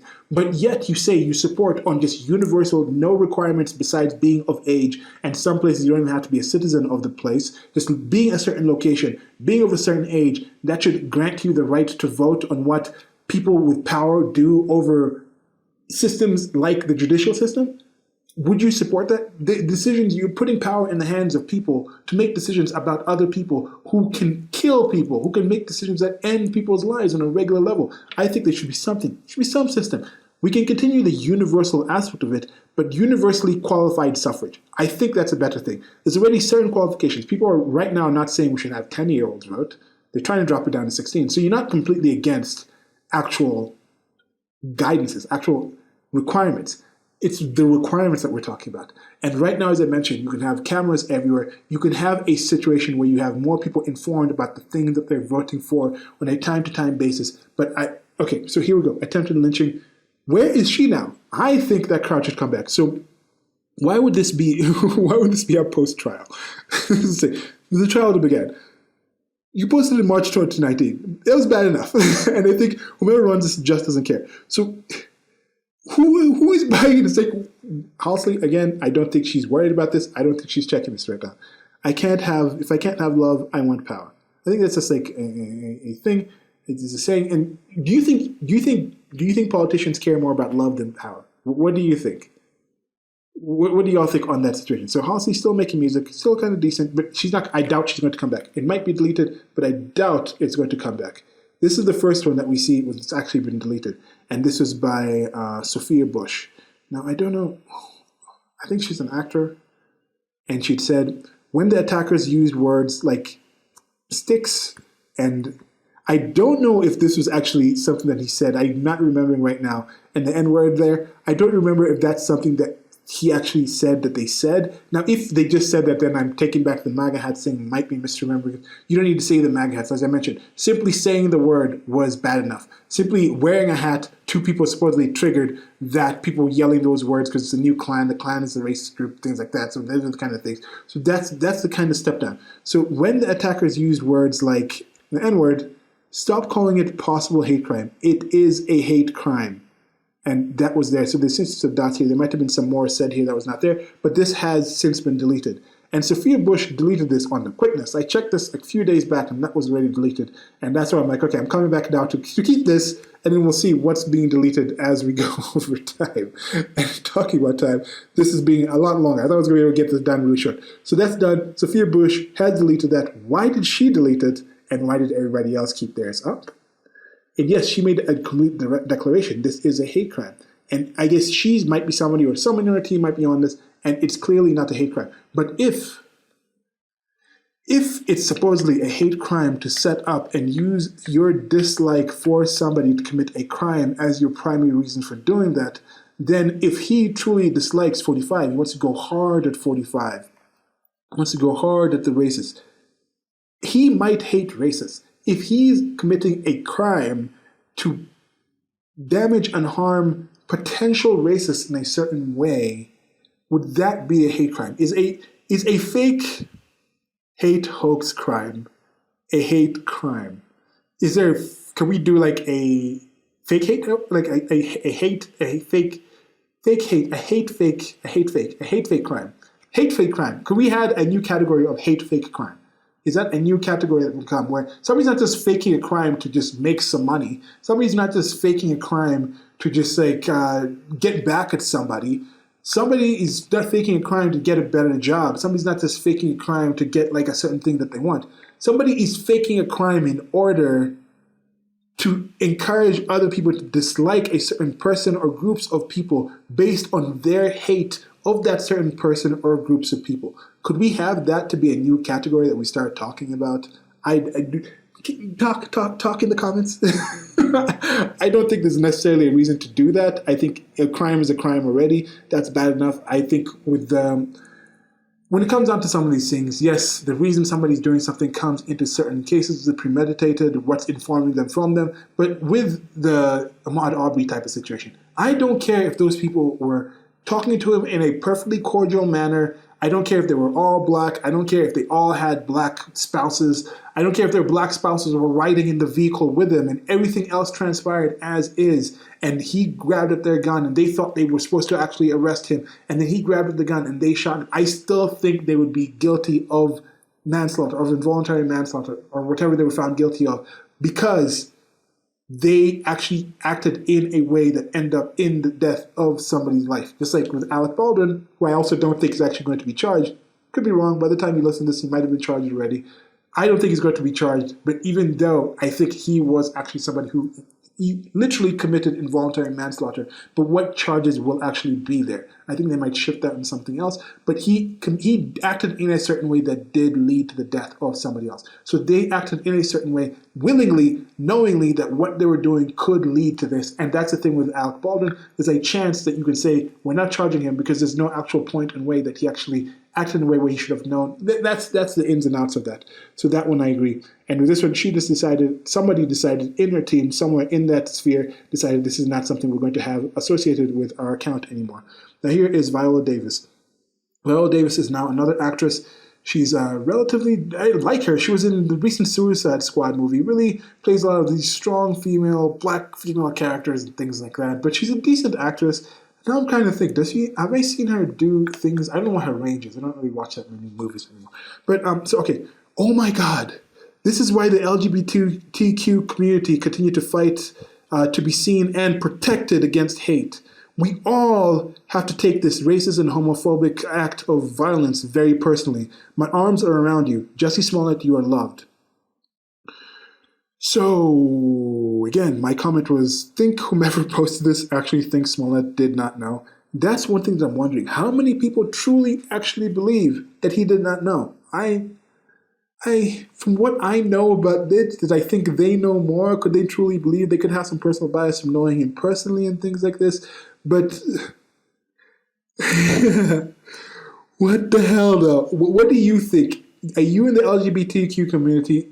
Do you feel you're part of that community? Do you feel this helped you? Now when something like this is found out to be fake, let me know. Maybe some of y'all actually do feel that this is something that now makes people in the community feel like they can't come out and say that they were actually subjected to some kind of attacks or some kind of injustices in this manner. I still think the primary victims of fake, false accusations are the falsely accused. Doesn't mean there's only those as victims. Other people are victimized, are damaged by this. That's something I definitely agree. So we all have to take this racist and homophobic act very personally. She took this personally. Now, whoever wrote this, with her or her team, if it's personal, this is a person where she said it's now personal. Academy Award-winning actress and philanthropist.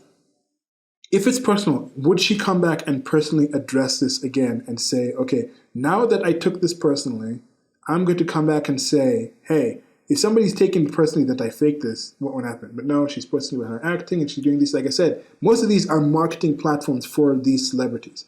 So what is it that she's possibly marketing by actually being that? And you say something, Mindy Kaling is up there, an English woman, so she said this. Mindy Kaling has said this back in 2019, it hasn't affected her, she still keeps going on. Viola Davis said this thing in the past, hasn't affected her, she's still well known. So what's the reasoning for these people to actually say this? That's what I'm saying. With some of these people, there's no reason at all for these people to actually take this down. Little kids dancing is the best. I don't know. Like I was saying, I've been using kids in videos, but little kids dancing is just the greatest thing ever. Like kids are just amazing. And again, some of these people are not happy. If you can be a birthing person, if you can help a birthing person birth another person, please go out there, try to improve your life, get some get some stable kind of position, and try to have kids. I really don't think Joel Smallett had all these kids. He had certain issues. One of his kids has done this fake crime hoax. That's kind of an issue. But still, I think it's positive to have more children. Go out there and have kids. Kids are amazing. Look at this kid. Look at this kid. What is this kid doing? This is keep going on. Holy crap, man. This is a long time. That kid is really killing it. Anyway, so that's what Viola Davis is posting instead of going back. I don't know. I don't know if she's going to go back and change it. It's still relatively recent. Like this case was just found a few days ago, so that's still relatively recent. Now, Shonda Rhimes, I think, is a writer, if I'm not mistaken. I think Shonda Rhimes might be the person who was involved with writing Grey's Anatomy or something. She's done. If it's the person I think it is, then she's done relatively well for herself. I think everyone that I've talked about so far here, besides maybe Corey Bush, is a millionaire. So, and again, as I mentioned, money in and of itself is not the panacea to life. Money doesn't buy happiness, but money does afford you many more chances to find things that make you happy and avoid things that stand to reduce your happiness. I think that's my general stance on that. So here's the next one, Shonda Rhimes. Next one that's up here. So we all have the responsibility to rise up against the ignorance and hate out there. If you know who did this to Jussie Smollett, report them to the police. But what? So do you think whoever posted this actually believes Smollett did not know who did it? And that is his defense in the trial. That was his defense in the trial. As I mentioned, he said the Olsen-Dara brothers had a relationship and then they set him up himself. He wasn't in the know about that. That check, the $3,500 check that he wrote to them, was not for that. That was about some weightlifting. He might have added later on that he was actually going out to get eggs for his workout, because this workout program that one of the brothers, who's a bodybuilder and also a personal trainer, had him on. And then he went out and the grocery store was closed. So instead he went to Subway to get, I guess, a tuna fish protein type of thing. But then there's also something with Subway. I heard this story going on in Subway where somebody's suing Subway because they did like tests to see how much of the actual Subway is tuna, how much actual tuna fish is in there. It's like other kind of fish and other kind of slurry and stuff like in there. And then like Subway's like, oh no, we advertised it enough. So anyway, he went to Subway to actually get the actual protein that he needed for the workout, and then this happened. Ignore the fact that there were some text messages from Jussie Smollett saying like, oh, I'm going to be late. We have to schedule. I'm going to be late. My plane's not landing this time. I'm going to be late. Finding the time, all those kind of things. Previous kind of talks between the two, despite the fact that this actual video, this was video that was released relatively early. This is video that was available to people a few days after. Let's see when Shonda Rhimes actually wrote this. So January 29th. Now this was shortly after. This was like a day or two after. She comes out and he says this, and okay, I have to say this at the time. Let me double check and see the exact date of the actual this crime hoax. So January 29th. Yeah. So this was the day of. In my estimation, with certain things that are not life-threatening, something that I've taken on now is say 24 to 48 hours later. Wait 24 to 48 hours before making a statement, a declarative statement on certain things with your life is not immediately, your life or other people's lives or loved ones' lives are not directly at risk from you not stating what you're about to state. Wait 24 to 48 hours and more information can come out, and that might save you from getting in certain situations like some of the people that posted here. So look, they showed them paying straight cash for the balaclava, for the rope, and things like that. That was them. That was the Olsen Dower brothers. That came out relatively soon after this situation. The whole story itself was just rather absurd, but people just believed him. He was out there making interviews. People were surrounding him. People were talking. So that's something that was out there. That why did Shonda Rhimes feel the need to jump and support at that point? Look, she's still talking about our voting rights are under attack. Now, when somebody says, it's known to be saying things like, we have personal responsibility to rise up against the ignorance and hate out there. What ignorance and hate is she talking about? What evidence does Shonda require before she writes, or whoever is writing this account, what evidence do they require before they say something like there's ignorance and hate? What does she identify as ignorance and hate that we actually need to do something about? That's we all. What is our responsibility? So if her definition of qualifying or picking out, understanding, defining ignorance and hate is as bad, what is her definition of understanding, defining what a voting right is, what attack is? What is she talking about here? Tell me, please tell me. What laws or what rights do you think are being limited from people, from voting? And who is she talking about? Our. Who's our here? Every people? Is she including white people? Is all Americans in this? Or which kind of voting rights do certain groups have that other groups do not have, that they need to actually go out there? So yeah, this is what she's talking about. She's talking about all these other things. It's other things that she's in. This is things she's in. I don't know if she's going to come back. Again, this post that was here, that was posted something else. Yeah. So how many people? Like was mentioned. Is that her? She's in it? No, I don't know. I don't know if that's her. No, that's probably not her. That's a different person. That's a different individual. Is it? Sometimes when people wear the different hats, the different hair, and it could be her real hair. It could not be her hat. But is that, the smile looks kind of similar? Am I being racist here? Is that not a similar smile? Is that Shonda Rhimes? But she's included in this. So Mindy Kaling, like I mentioned, she's made the statement. She'll still be included in the most powerful, in the Power 100. So these are powerful people going out there spreading out misinformation. And it's okay. There's no notification. They have these millions of people listen to these fake stuff. 1.9 million people listen to this. So what's going on? Did it affect their career? No. It's not going to affect their career.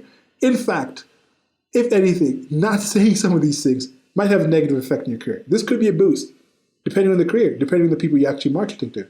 That's something to kind of consider. So that's somebody else that had it out. So coming back to the article. Well, almost done. No, halfway through. I'll try to blast through these faster. Okay, so Olivia Mullen. Now, Olivia Mullen, I think she started off as a reporter on some gaming type of show and things like that. She was some gaming reporter type of show. She was dating Aaron Rodgers for a while. That's after she was already famous from being an actress and things like this. Relatively attractive.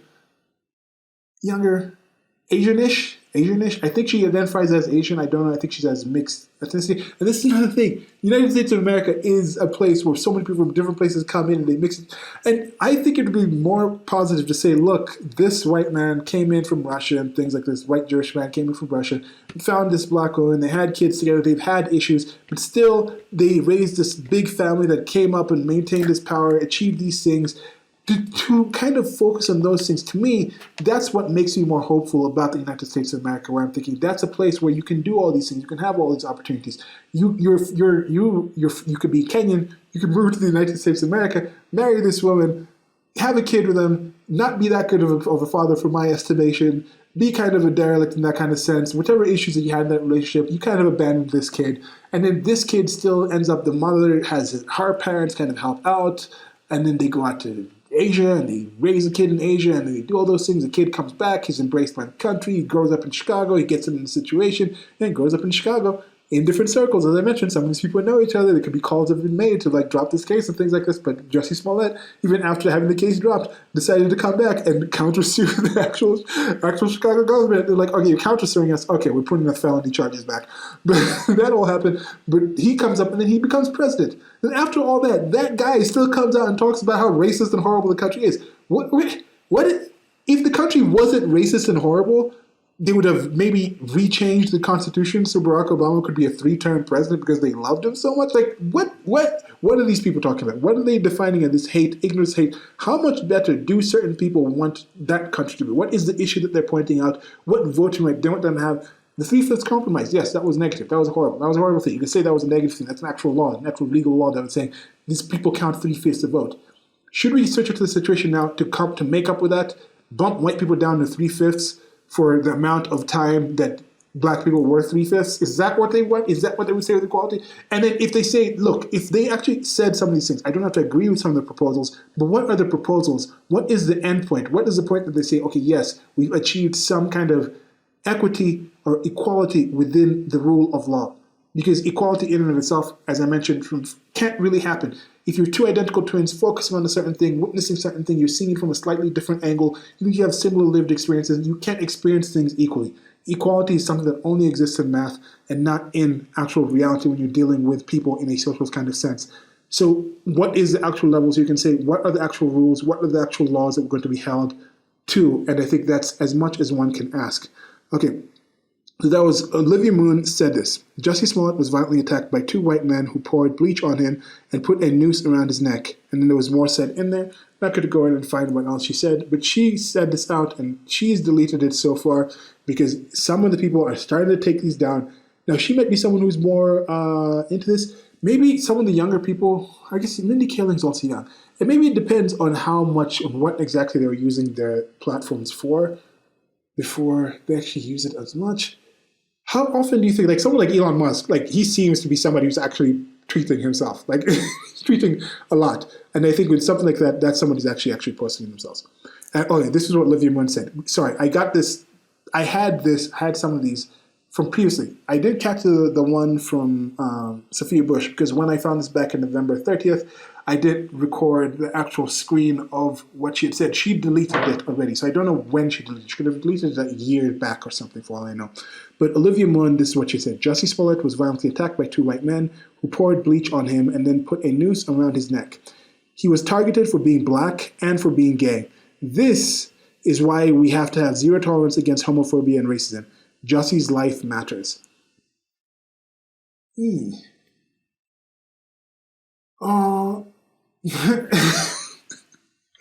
Again, the noose, attacked by 2 white men, this is an outright lie. This did not happen. It didn't happen. Even if you think he didn't know, I think it's completely accepted that now it was the Olsen-Dower brothers. Whether you think he hired them or not, it is known it was not 2 white men. But these people were posting this. Again, January 29th, on the day of. This was something that was blasted out, probably has millions of followers, doing relatively well by herself. But again, she might also not be happy personally, though. I don't know. But monetarily wise, safety wise, seems to be doing relatively well. But from that position, talks about this homophobia and racism. What is the definition of these terms? What is the definition of these terms to these people. Now, getting closer to them. Here now we had something by Zendaya. Zendaya.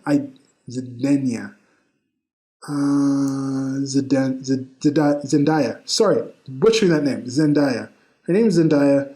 Really good actress. I don't know if she did music first. I like her in the parts that I've seen, but maybe I'm just seeing her in like really good movies. I haven't really seen her in the Spider-Man movies that she's in as well. I think I watched some clips from some of them, but haven't watched them. Planning on watching the new Spider-Man when it comes out. Hey, actually, it's probably out this weekend. Might go watch it this weekend if it's out here in Kenya. But I want to see that most recent Spider-Man. She's in that.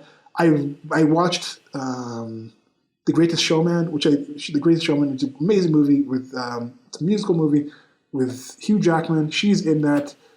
Zac Efron, there's other people I'm forgetting who are in that movie. I really enjoyed that movie. Really liked her part in that. She seems to be a pretty decent person. She posted this.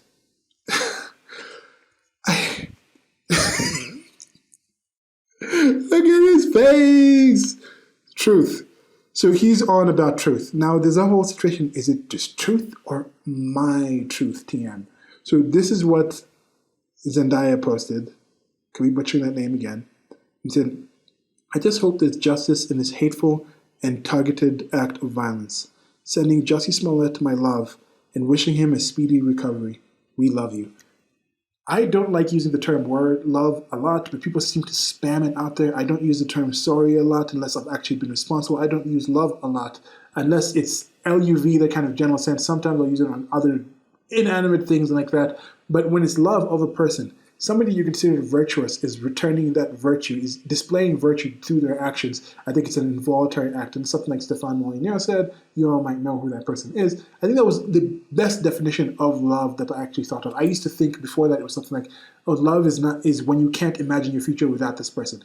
In the sense where you don't have to think, okay, if I love somebody, I'm not thinking like, oh, tomorrow or 20 or a few years from now, I'm going to be doing this, and you have to like add them into that. Oh, I wonder if this person is there. You just take it you just assume that that person is going to be a part of your life. That's something I thought, but that's not really based on any actual things. But I think for virtue, it's like if you consider something virtuous and valuable, and that person displays those same things actions or values that you consider valuable, also values those things or acts in those certain ways, then by you caring about those things, considering those things a virtue, you will automatically just fall into feeling those virtuous feelings towards someone. And when you have those virtuous feelings towards someone else, that's love. So I really like drawing, but I don't love drawing because drawing is just a thing that I do. But I think the truest form of love, again, is that you can have for another human being. And then from that point, I think one of the greatest actions of that love is creating another life. I don't think there's very few things that I think are anywhere close to comparative that would be in comparison to finding somebody and creating that thing and truly loving this person, creating a new life from them, the kids. Now with kids, I think you can really care for a kid, but that love is not the same kind of category you have with another adult making a certain decision and saying, we're doing this together, but growing that child who just acts and reacts in a certain way, getting to the point where you're building up the reasons to love someone until you see that child make a certain decision that you consider virtuous, they decided on themselves, and as an agent, that's someone that you can love again. And that's my aspiration. A bit of a side, but this is how I do it. But just rant around on little things. Okay, so what would she say right now? What would she say right here? Is this justice? How have we found the person? I've seen some people kind of joke around like Jussie Smollett can rest easy knowing that the person who enacted this crime against them has been caught. Like, is that what she would say? Would she take this back? She clearly deleted this. This was up, as you mentioned, as I mentioned back in November 30th. It was up because I recorded enough on the short video in order to actually have that screen cap of the image. So that's that with Zendaya. And what was I thinking? Zendaya. So I think I was maybe being influenced with like Zidane. He's a French footballer of like Moroccan descent or something. I think his kid is also playing now. Now he's like a coach. He's really good. Y'all might remember from like the headbutt because some of y'all only watch football when you're watching the World Cup, and he like headbutted somebody in some. I think that was in the World Cup. Okay, well was he headbutted or no? He headbutted someone. Okay, so next we have Eugene Lee Yang, and Eugene Lee Yang is this: anyone who turns bleach into a weapon is a danger to society. I would think so. How many people out there turning bleach into weapons?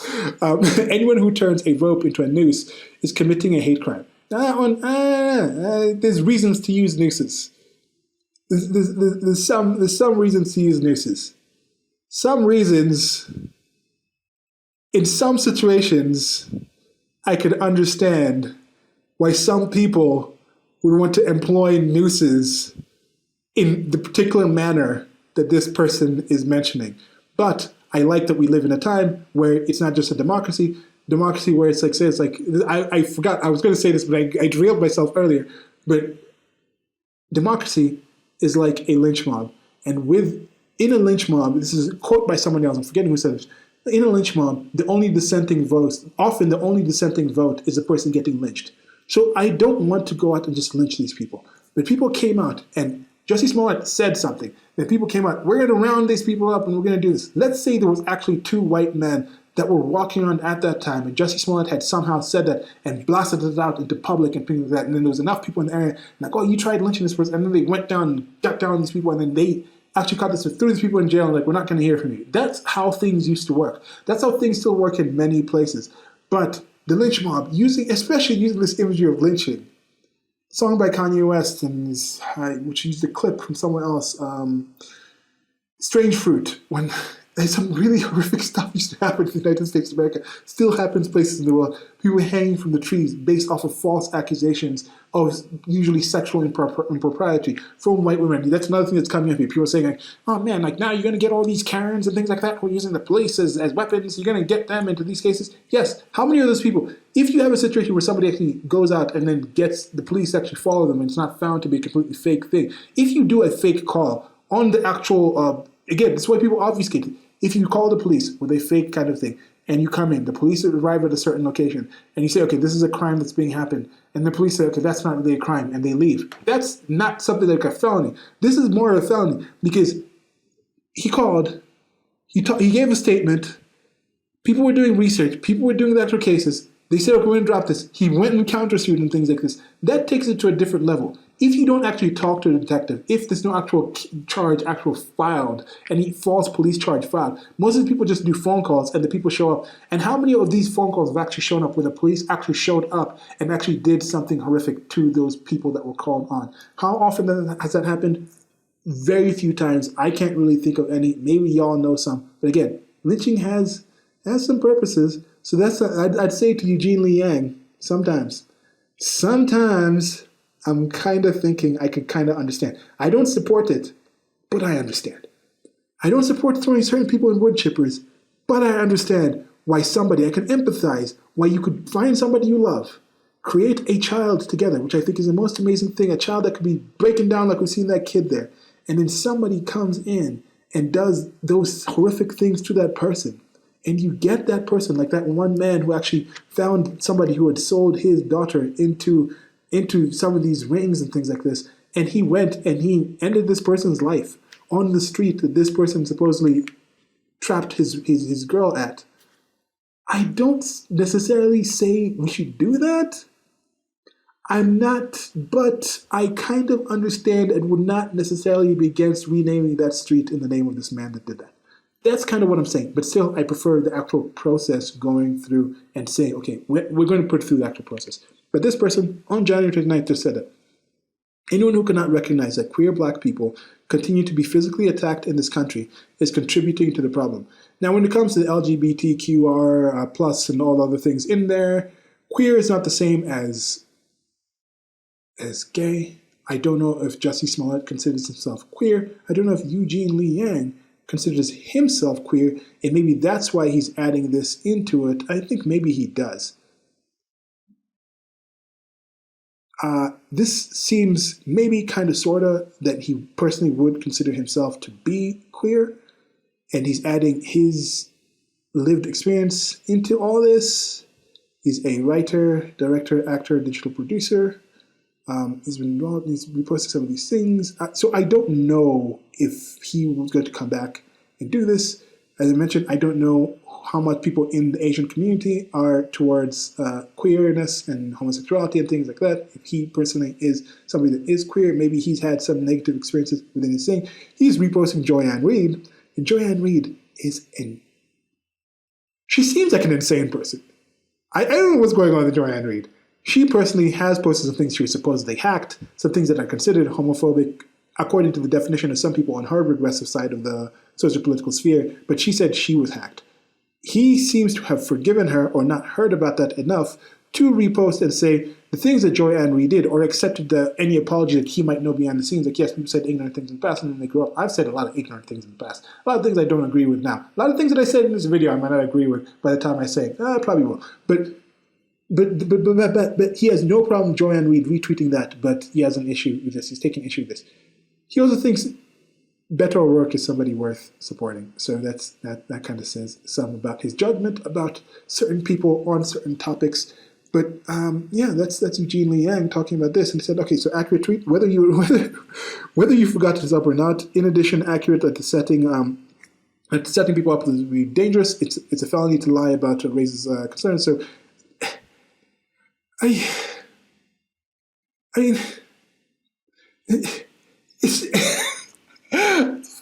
I'm at a loss of words for what some of these people have said based on these things. Now this is a left-leaning outlet that does these things, stories that move us, stories that move. I think to move us is kind of, I think, implied to that. Stories that move, and it's more left-leaning, posts a little different stories. It seems to post a lot of left-leaning stuff.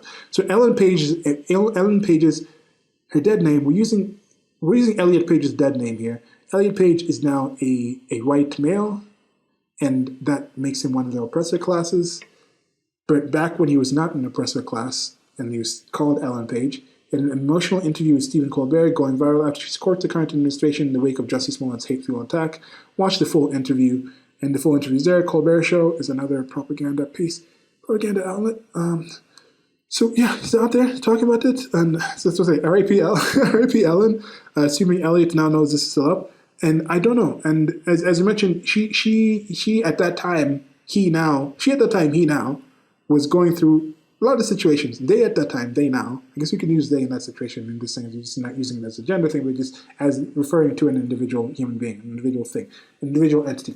So they then and they now say they're in a better mental space, but they then were apparently going through a lot of stuff. So I can kind of see where they hear this happening, and then they relate it to the things going on in their lives. Despite the fame and despite the money, very talented actress at that time, now actor, I would identify as an actor, very, very talented thespian, then and still now. So I can understand or empathize somehow to why they would take that and feel some kind of way about it, and then be in this position, and then come out as very emotional. Maybe they project some of the issues and struggles that they've had, and people they know, and use this, and they had the position to speak about this, and I can get that. But you're completely wrong. Will they come back and say something about it? I don't think so. And I also think this needs to stop. The fakeness. Just take a pause, take some time. Don't be taking in things in a certain way, kind of way. So it's assaulted by two unknown offenders. Unknown offenders. Some people were saying unknown offenders. Other people were saying he's a white man. We know some things about them. He was talking about he's the Black Tupac, and Chicago cleared me to perform, but said to take care, obviously. Woo! And above all, I fought the fuck back. I fought the F back. That's what he said. He fought back. He fought back, people. He fought back. He's a Black Tupac. Connect the dots. He's a gay Tupac. That was it. This is the Black Tupac. He said he was a gay Tupac. He said he was the gay Tupac. That's what he said. So connect the dots. He's saying, okay, the president. This was saying that the MAGA thing might not be direct, but the MAGA country was attached to it. Suffering to them. You go through the trouble. You spend your career trying to cause suffering. This career. I don't know if he's talking about the president. The career trying to stop suffering? Well, what career? Maybe a political career, but for how many years has Donald Trump been in the public sphere, and he was relatively embraced by people on both sides of the political sphere? That's something in there. Now, I think there's another one here. The Cory Booker one that was mentioned before. I think let's come back. There was another one here. We're getting into the politician ones. I don't even have I missed the first now is it, because I jumped to that now this. This is another now this one. This was different celebrities came in and were giving a PSA announcement, public service announcement, in support of. This is February 6th. So this is some time back. So actors in general just go off of scripts and entirely fictional things, and it can be used to teach real lessons. That's what I believe. In addition, this account posts so much, likely by so many people, that whoever posted this at that time in the past came out was likely not even still available, not even still hired, but they're probably not even employed. This is February 6th. So this is about a week after. It means when those two truths collide. To live at the intersection of racism and homophobia means Black survivors of the intersection of racism and homophobia, that's stuff coming from intersectionality, and that's something that comes in critical theory. We have an entire series of talking with my friend Stephen about reading a book about critical theory and just talking about different analysis, talking about the different parts and things like that. So these kind of words that are out there lead people to have a certain point of view on reality, and then they project that and carry that on their day-to-days. So our truths cannot be erased. Our lives must not be erased. We will not be erased. Celebrities and activists are speaking out against hate after the racist, homophobic attack on actor Jussie Smollett. This is a lie. This is misinformation. This is still up. That did not happen against him. It might have been hateful and racist. Homophobic's not really in there, I guess, because but if it was something that he did to harm people that he considers racist and hates them for that, then it was a hateful, racist, fake hate crime. Anyway, no, it wasn't a fake hate crime. Yeah, racist hate. It was a hateful, racist, fake hate crime. With the racist part. Anyway, so you take a pledge, call it the hate. Now these are different celebs. 3 minutes of this. Some of these people I kind of recognize. I think this one guy was somebody who was on some MTV show way back in the day. He might have been like a Real World. This guy, Wilson Cruz, he might have been on Real World first, and then he went on to act, or he was acting something else. I think I remember that face from before. So I don't know who some of these people are. Shelta Grant, actor, scriptwriter, Lena Walther. I've seen this person before somewhere. I don't know some of these other people. I don't know if any of these people will come back and say anything. I don't know if they're all people within the LGBTQ community or if they're just people who are just kind of supporting. But you can see these people still under this hateful society that apparently is trying to erase some of these people, they managed to succeed despite many of the practical issues or the actual objective issues they might have faced with and some of the more subjective ones. They still managed to be in a position of influence and exposure to be able to come out and say things like this, say the things that they're saying, be out here to talk about these things. And you can see that. So Jussie Smollett, so people from the break were kind of calling this out. People kind of knew these things, but these people still have the platform to say this. Will any of them come back and say, apologize? No, many of them will just say, no, this was a sign. This was still something else. Now we'll get into the politicians as the last one. Now these are significant ones because these are still people in positions of power. We're going to talk about here with Kamala Harris and Joe Biden, or Joe Brandon, might be better known by some people by that. This is right now the Vice President of the United States of America and the President of the United States of America current at this time. So Jussie Smollett is one of the kindest, most gentle human beings I know. I'm praying for his quick recovery. This was an attempted modern-day lynching. No one should have to fear for their life because of their sexuality or color of their skin. We must confront this hate. I don't believe Kamala Harris says a lot of things that she believes, and even further, I do believe that she knows that we don't believe that she believes what she's saying, yet knows enough people would not call her out by not believing. And I think that knowledge is actually eating away at her. People like living in reality. If you start living and you notice you put yourself in such a position that you can call out things that are demonstrably false, and everybody else who knows those things are false still, for some reason, looks at you and values you or thinks of you in a position where they will continue and not recognize your complete lies, then who are you surrounded with? Now, I hope just on a level of just caring for life forms, I hope at least in her personal life, she has some people that are honest and true with her, maybe her husband or somebody who's like, yeah, we're calling you out on this. maybe just some friends that she's known from the past or things like that that say, we understand this is what you're doing for a job, this is what you're doing for work, you've had some struggles in the past, you came from an immigrant family, you've had this kind of history and things like this, you're trying to do the best for your relatives. Maybe she doesn't have any blood, she hasn't been she's never birthed a person herself, but she has children through her spouse and things like this, stepchildren and things like this. So there could be something where there's people she's valuing for, some other experiences she's had in her life where she's like, I'm willing to do this tough thing, get in this grimy place, lie in this kind of way, tell these lies in order to achieve this power because it's going to enable me to actually give things to provide a better life for people that I love and care for. If she has that, that's a positive thing. But she, to me, is one of the most underwhelming people that I've ever seen. Not met, I haven't met her. One of the most underwhelming public individuals I've ever seen. This is something, it just doesn't click. She doesn't look happy with herself. Some of the reports coming out is alleged that she doesn't really seem to carry herself as a happy person. And many times when people are sending these signals, in some cases, it's like somebody push back, somebody call me out on this. I think she would be happier if she's unhappy. If she seems as unhappy as the reports are, it appears, if she had people in her life who would hold her to a higher level. And there's this thing, I think when you're self-confident, you hold yourself to higher standards. You say, I can do this. This is a standard I can hold myself to. If this is not something that I can do, I understand I can't do this, but I'm self-confident enough to know that I can do these other things, so I'm not going to demand people think or accept that what I've done and failed in this way, what I'm substandard in this thing, people say that's good, because I understand I'm not even holding myself to a level where that's good enough. That's not good. I'm not good at that, but I'm good at this other thing, or I can do this other thing, or I'm confident in my own self. You hold yourself to a higher standard. When you have a sense of self-importance, you demand other people hold you, you demand levels of respect, you demand certain standards from other people that you don't have for yourself. You demand that reinforcement comes. You have to think of me as important. You have to hold me to this standard. Not because you hold it, but you're demanding those other people give you that kind of reinforcement. And it's a tough place to be, and I think that's kind of where she's at. I think this one, I don't know if this is still her official account right now. She's probably still posting in both, but I think you have an official vice president account. She's still posting here. Recently, 11 hours ago, Black women are almost 3 times likely to die from pregnancy-related complications. Native American women are more than 2 times as likely to die.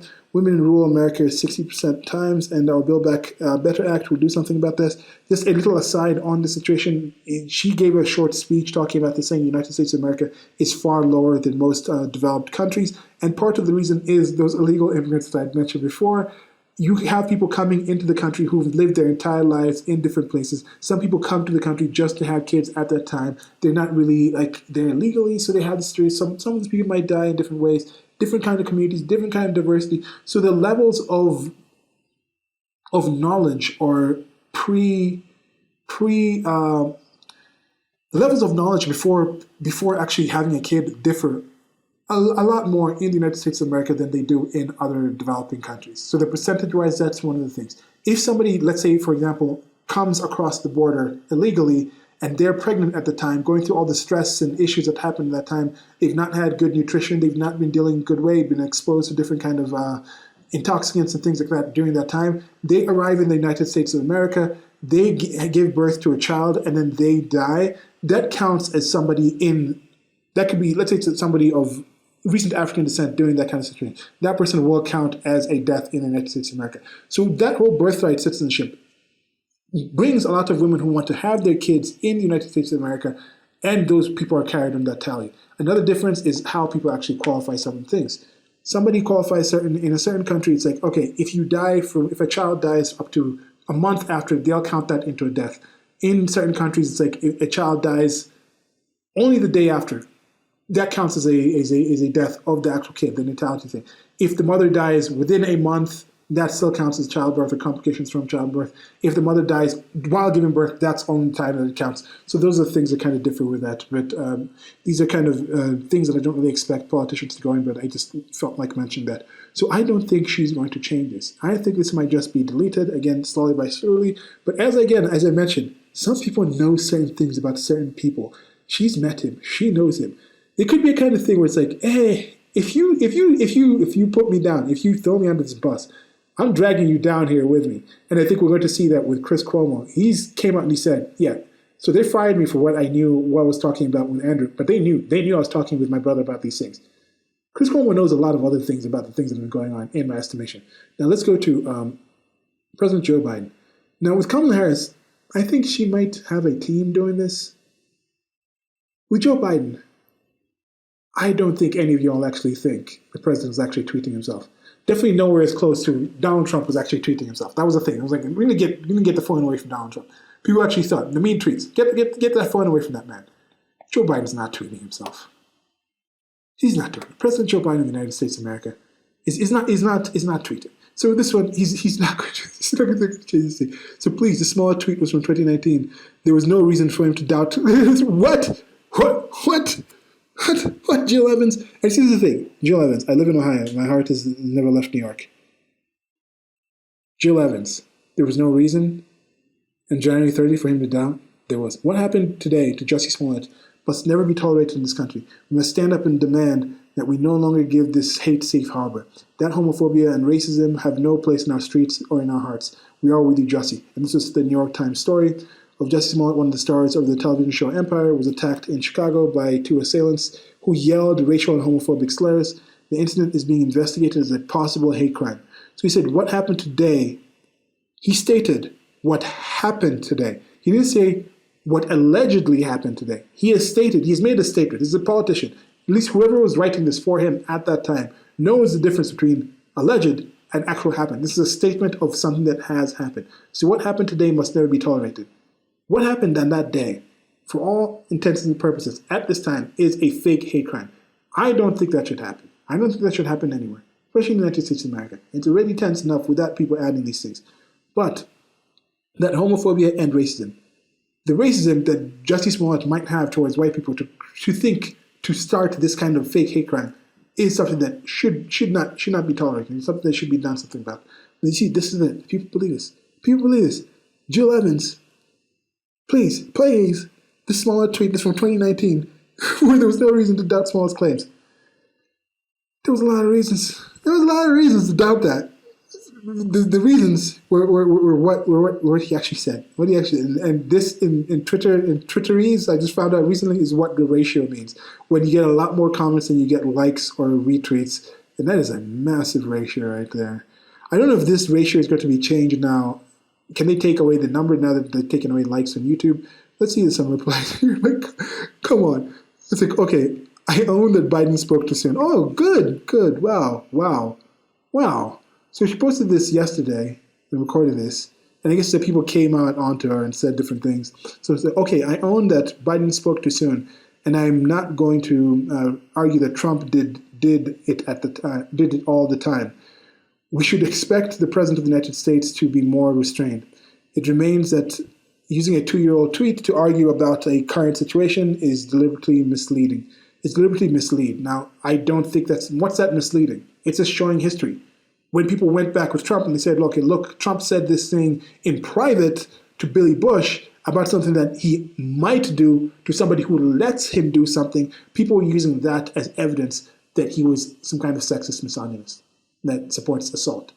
So was Jill Evans going back and saying that's unfair, that's misleading about Trump? Trump is who he is now. That has nothing to do with it? No, I don't think she'd do that. But I think, and that's positive to see some kind of change in that. So Joe Biden is not going to change that. That's going to remain up.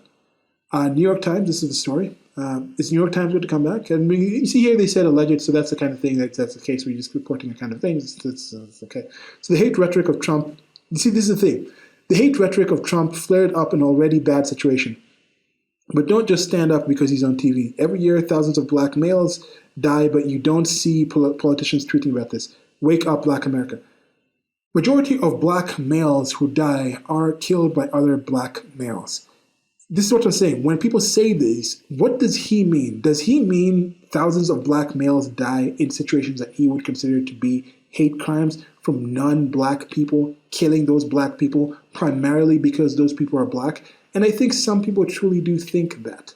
Now, the actual number of people, I think in 2019, if I'm not mistaken, I wrote about this in a different blog post, was how many people do you personally think were killed by police, justly or unjustly? Unarmed people were killed by police in the year 2019. Think about it. Most people are completely wrong. They did this study to see, I think it was a study asking about 5,000 people, and black people were the most off on it. Most of them thought it was like over 1,000. It was actually like 25 total or something like that.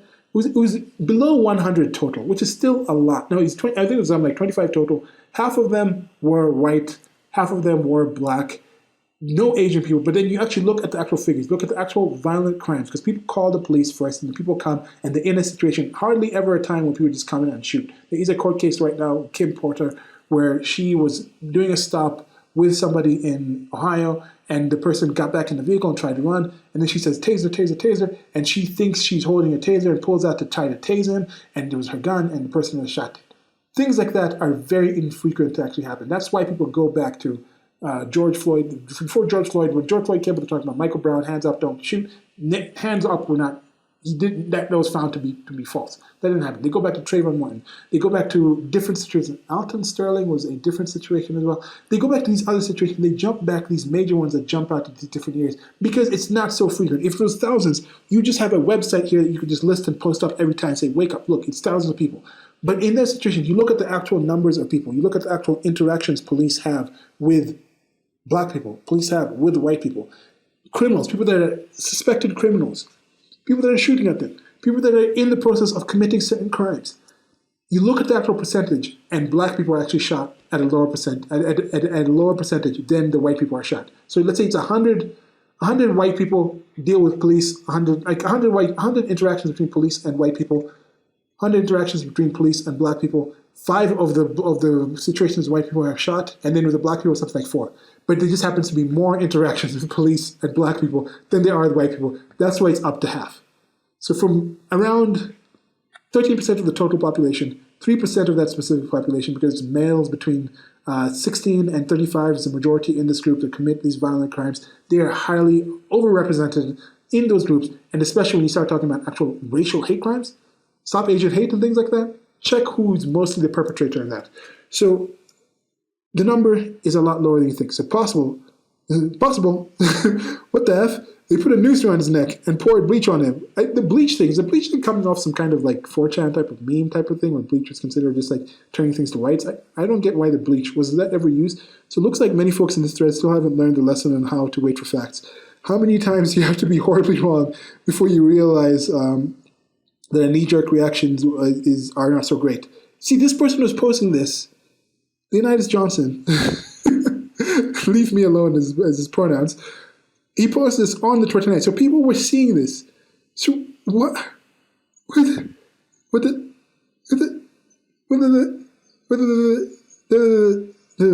Here's somebody actually posted this. Updated at 7:30 p.m. Chicago PD now tell me via email that in the initial reports there was no mention of MAGA. But when detectives followed up with him later in the day, he recalled the offenders making those comments, and detectives completed a supplemental report. It would appear that earlier statements by the police were erroneous. I have changed the headline of this article to reflect new information. New information has come to light in the morning. And await a statement from Smallett himself. So they have that situation. So has this been deleted here? Now this person, wherever his name is all these things, FFF, I have problems with that. It says, here comes the MAGA-tees, MAGA Trumps or MAGA tards, or I don't know what that means, saying they did not say MAGA country. I don't know if it was Smallett himself in that interview with Robin Roberts came back. You see, the story was going back and forth. Smallett himself might have said he never said the MAGA country thing, but some people were reporting that. So that was in there. There was in there when Alyssa Milano was saying never said MAGAs. Well, that was already being reported on the day of. So by saying that, talking about the story, that was already implied. That was already going out. I really don't like to say I hate, but I do hate people like those attackers. And the Trump, of course, LOL. It seems like somebody who used 4 dots with ellipses. So, see, I do hate. How does this person define hate? The kind of lukewarm feeling this person might have. Yes, they might say, are you supposed to date a Trump supporter? I wouldn't want to room with a Trump supporter. But is it true hate? Is it the hate like the stuff that's engendered by the things these two people are accused of? Is that a similar feeling? No. It's like in the United States of America, when they say poverty, is that the same? It's a micro emotion. And many of these people, unfortunately, deal with micro emotions. And that's what I'm talking about. The Kamala Harris's, the Alyssa Milano's, these people that might seem happy, I think they actually experience micro realities. They experience life in these bubbles, this disingenuous sense where they can't really feel that they actually truly feel the wide scope of what reality can give to a sentient being. And the levels, because if I hate somebody, I'm not sitting here like, man, I'm reading the stuff about Jeffrey Epstein. I'm reading the stuff, this Michael Duggar guy came out and did some horrific stuff. I'm hearing the stuff about Ghislaine Maxwell, the things that she's accused of doing. I don't sit there like, LOL, like, laugh out loud. The person is not serious. It's not being literal about LOL. Probably not laughing as they said this. Probably not literal about the hate. What you define as hate here, capital letters and whatnot, it's not true. Does she hate the Olsendara brothers? Does she hate Nigerians? Does she hate Jussie Smollett now? Does she hate fake crime hoaxers? I do not know. This is from Fast Company. Some of these sites, the New York Times, and some of these fake things. And we need to have these kind of notifications. Fast Company because that MAGA hate victims. Is he a MAGA hate victim? Is he a MAGA hate victim? Is he a MAGA hate victim? I don't know. Here we go from Jussie Smollett. Said this is what Jussie Smollett said. So, oh my God, this is him going hard. This is going hard at 45. There's some of the examples. I go hard at 45, as Jussie Smollett said. Shut the hell up, you bitch ass nigga. You will continue to ruin this country. You run this country further into the ground and risk lives every time you breathe. You are not the president, just a dumpster full of hate. Fuck out of here. Sick to my stomach that literal shit currently represents America to the world. Remember when Trump said some countries are shitholes? Some countries are shitholes compared to the United States of America. He was accurate about that. But yeah, you can call them shit. Oh, you remember how it's horrible to say, like, F Joe Biden? Like, let's go Brandon. It's disrespectful. Yeah, respect the president. Yeah, support the president. Go hard at 45. You are not the president. Hashtag not my president. That's a regular thing. You're going to run this down and risk lives every time. Every time you breathe. You simply breathing is risking lives. That's the thing. Oh, no, but Brandon is not responsible for what's happening right now. He's not with gas prices. He's not responsible for all like the crime upticks that are going on. He's not responsible for those kind of things. It's not like it was Jussie Smollett's responsibility when he went out there and he filed his false complaints, and then the police were out there doing this research into this thing that's now a hoax, and then there's other people out there that might have used the police, might have used the help. It's Jussie Smollett thinking like, by him occupying the supposed racist police that hunt black men, he saved some black men from being shot dead by somebody who might have called the police when that black man was involved in gang activity in the community and was shooting. What? And what was this response to? What was this? Shut the hell up, you bitch ass nigga. What elicited this going hard from Jussie Smollett? Donald Trump simply posted, Democrats seem intent on having people and drugs pour into our country from the southern border, risking thousands of lives in the process. It is my duty to protect the lives and safety of all Americans. We must build a wall. So that's what incited that. That's what incited him going hard. 45 to...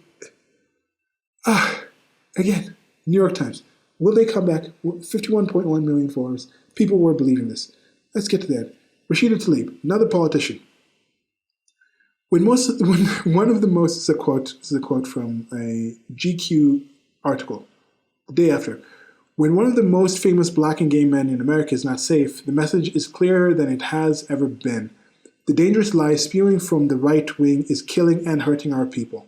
Our people. Rashida Tlaib, Palestinian America, a Muslim.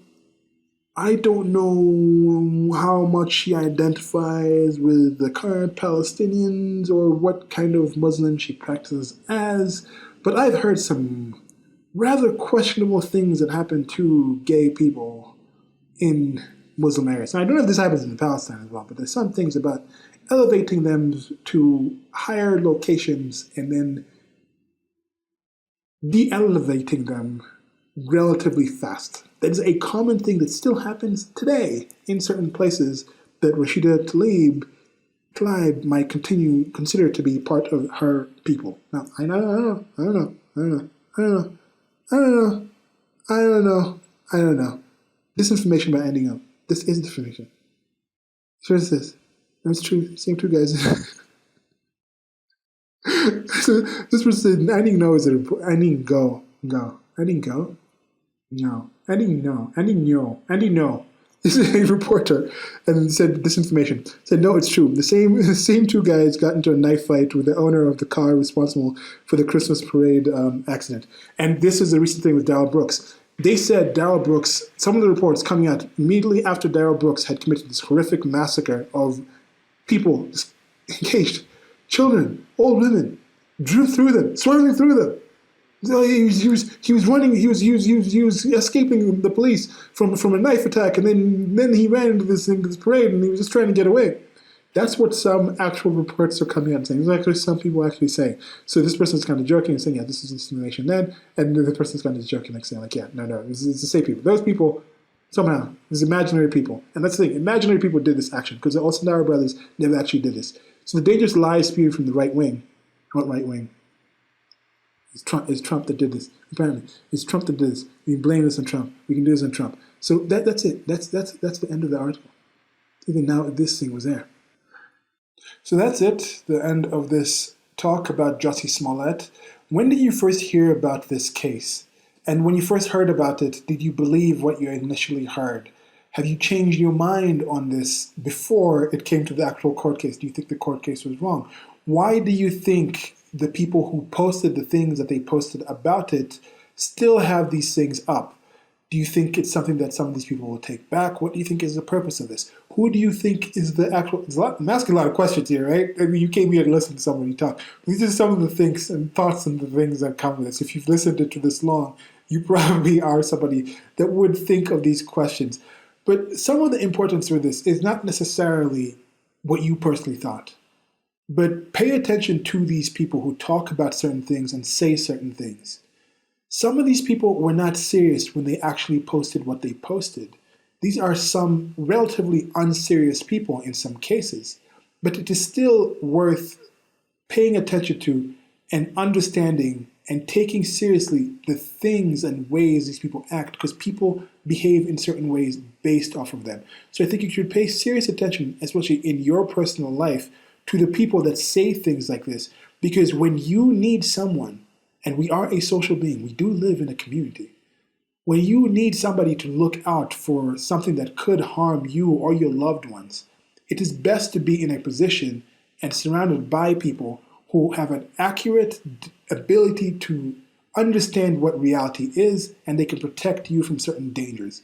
Because if they keep telling you about something that is dangerous, it's dangerous and dangerous, you just keep believing them and keep believing them and keep believing them.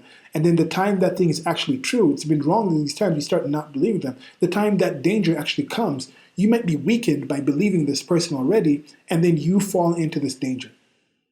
Or you could be with somebody who's actually accurate about it. If they're actually accurate about it, they're not just going to bring up and say this is dangerous. You're going to be able to know that if they end up pointing out something about your personal life that you're doing that is dangerous, and they've had a track record of pointing out other danger in their life, in the world in general, then you can say, okay, this person is saying I'm messing up. Maybe it's actually true because this person's been rather accurate. Now, why do we have people like Kamala Harris and Joe Biden? Why do we have them in positions of power that are supposedly pointing out greater ails and things like that in society, and we're supposed to think that these people are actually accurate at pointing out these things that are harming us? Why do we consider certain people who are seemingly not that good at doing certain things? You can be a really good actor, but why do we think the actors, they might be power players in Hollywood? Why do we think these people that are actually hired, considered to be the best people at acting, faking, reading scripts in a certain way, are people that we're actually going to listen to about reality, about actual things that happen, and we're going to say, okay, maybe that's just acting as well. So just some things to kind of consider with this, and I might do more of these later, but for now, it's been rather long. We've been talking about this for quite some time.